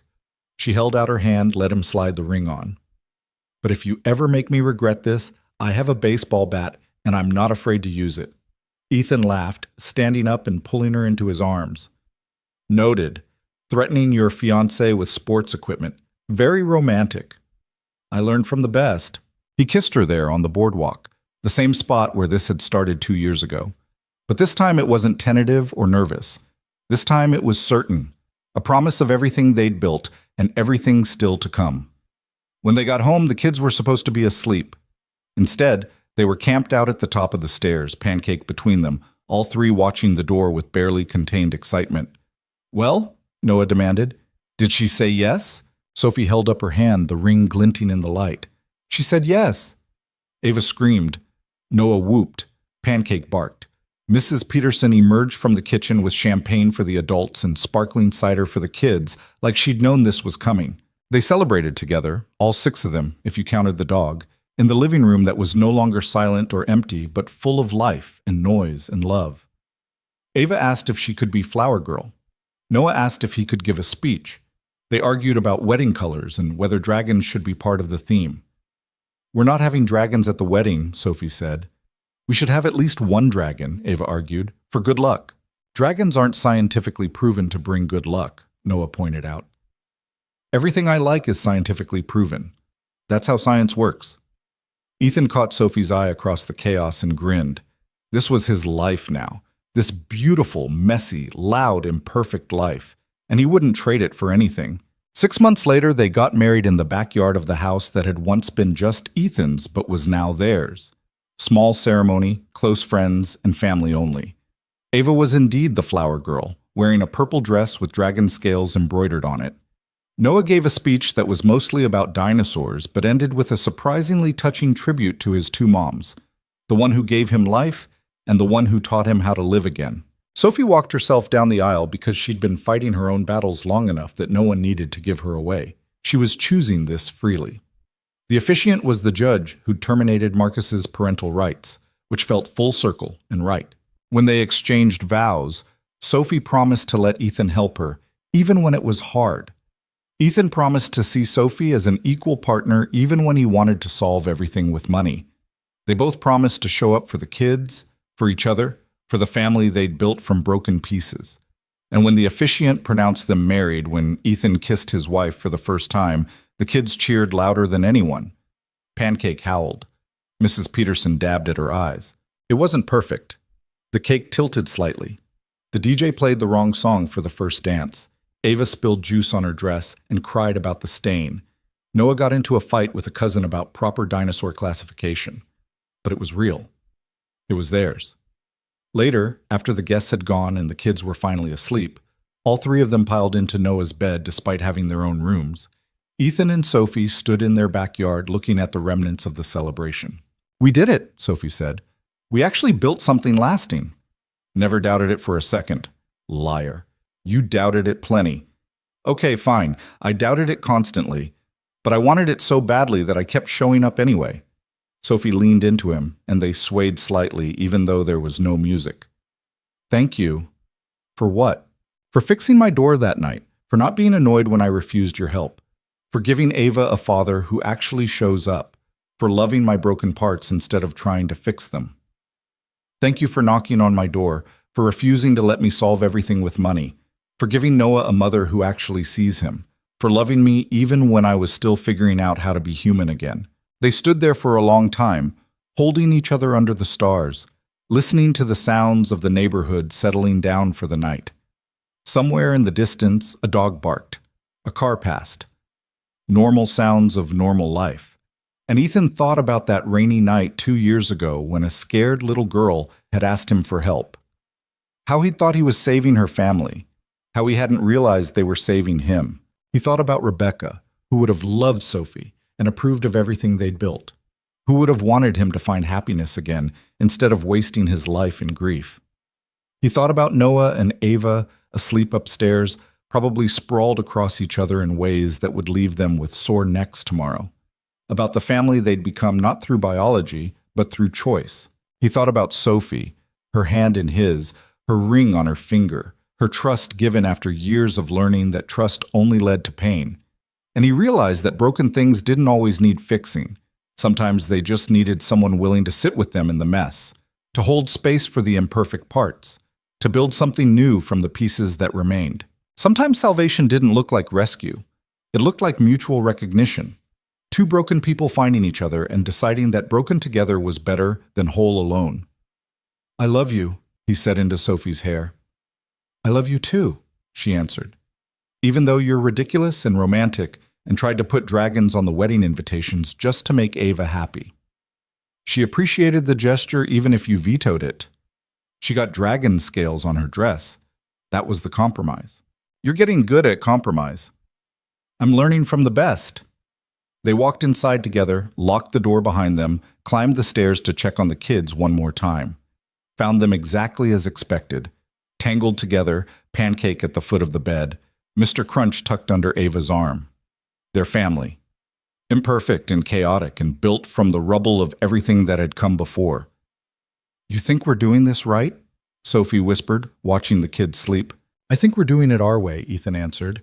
"And our way seems to be working." "Yeah, it really does."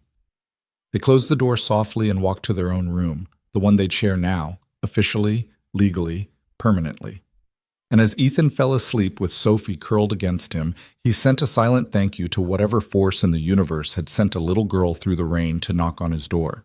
Because sometimes the thing you thought you were fixing was actually fixing you. Sometimes the family you needed was the one you built, not the one you were born into.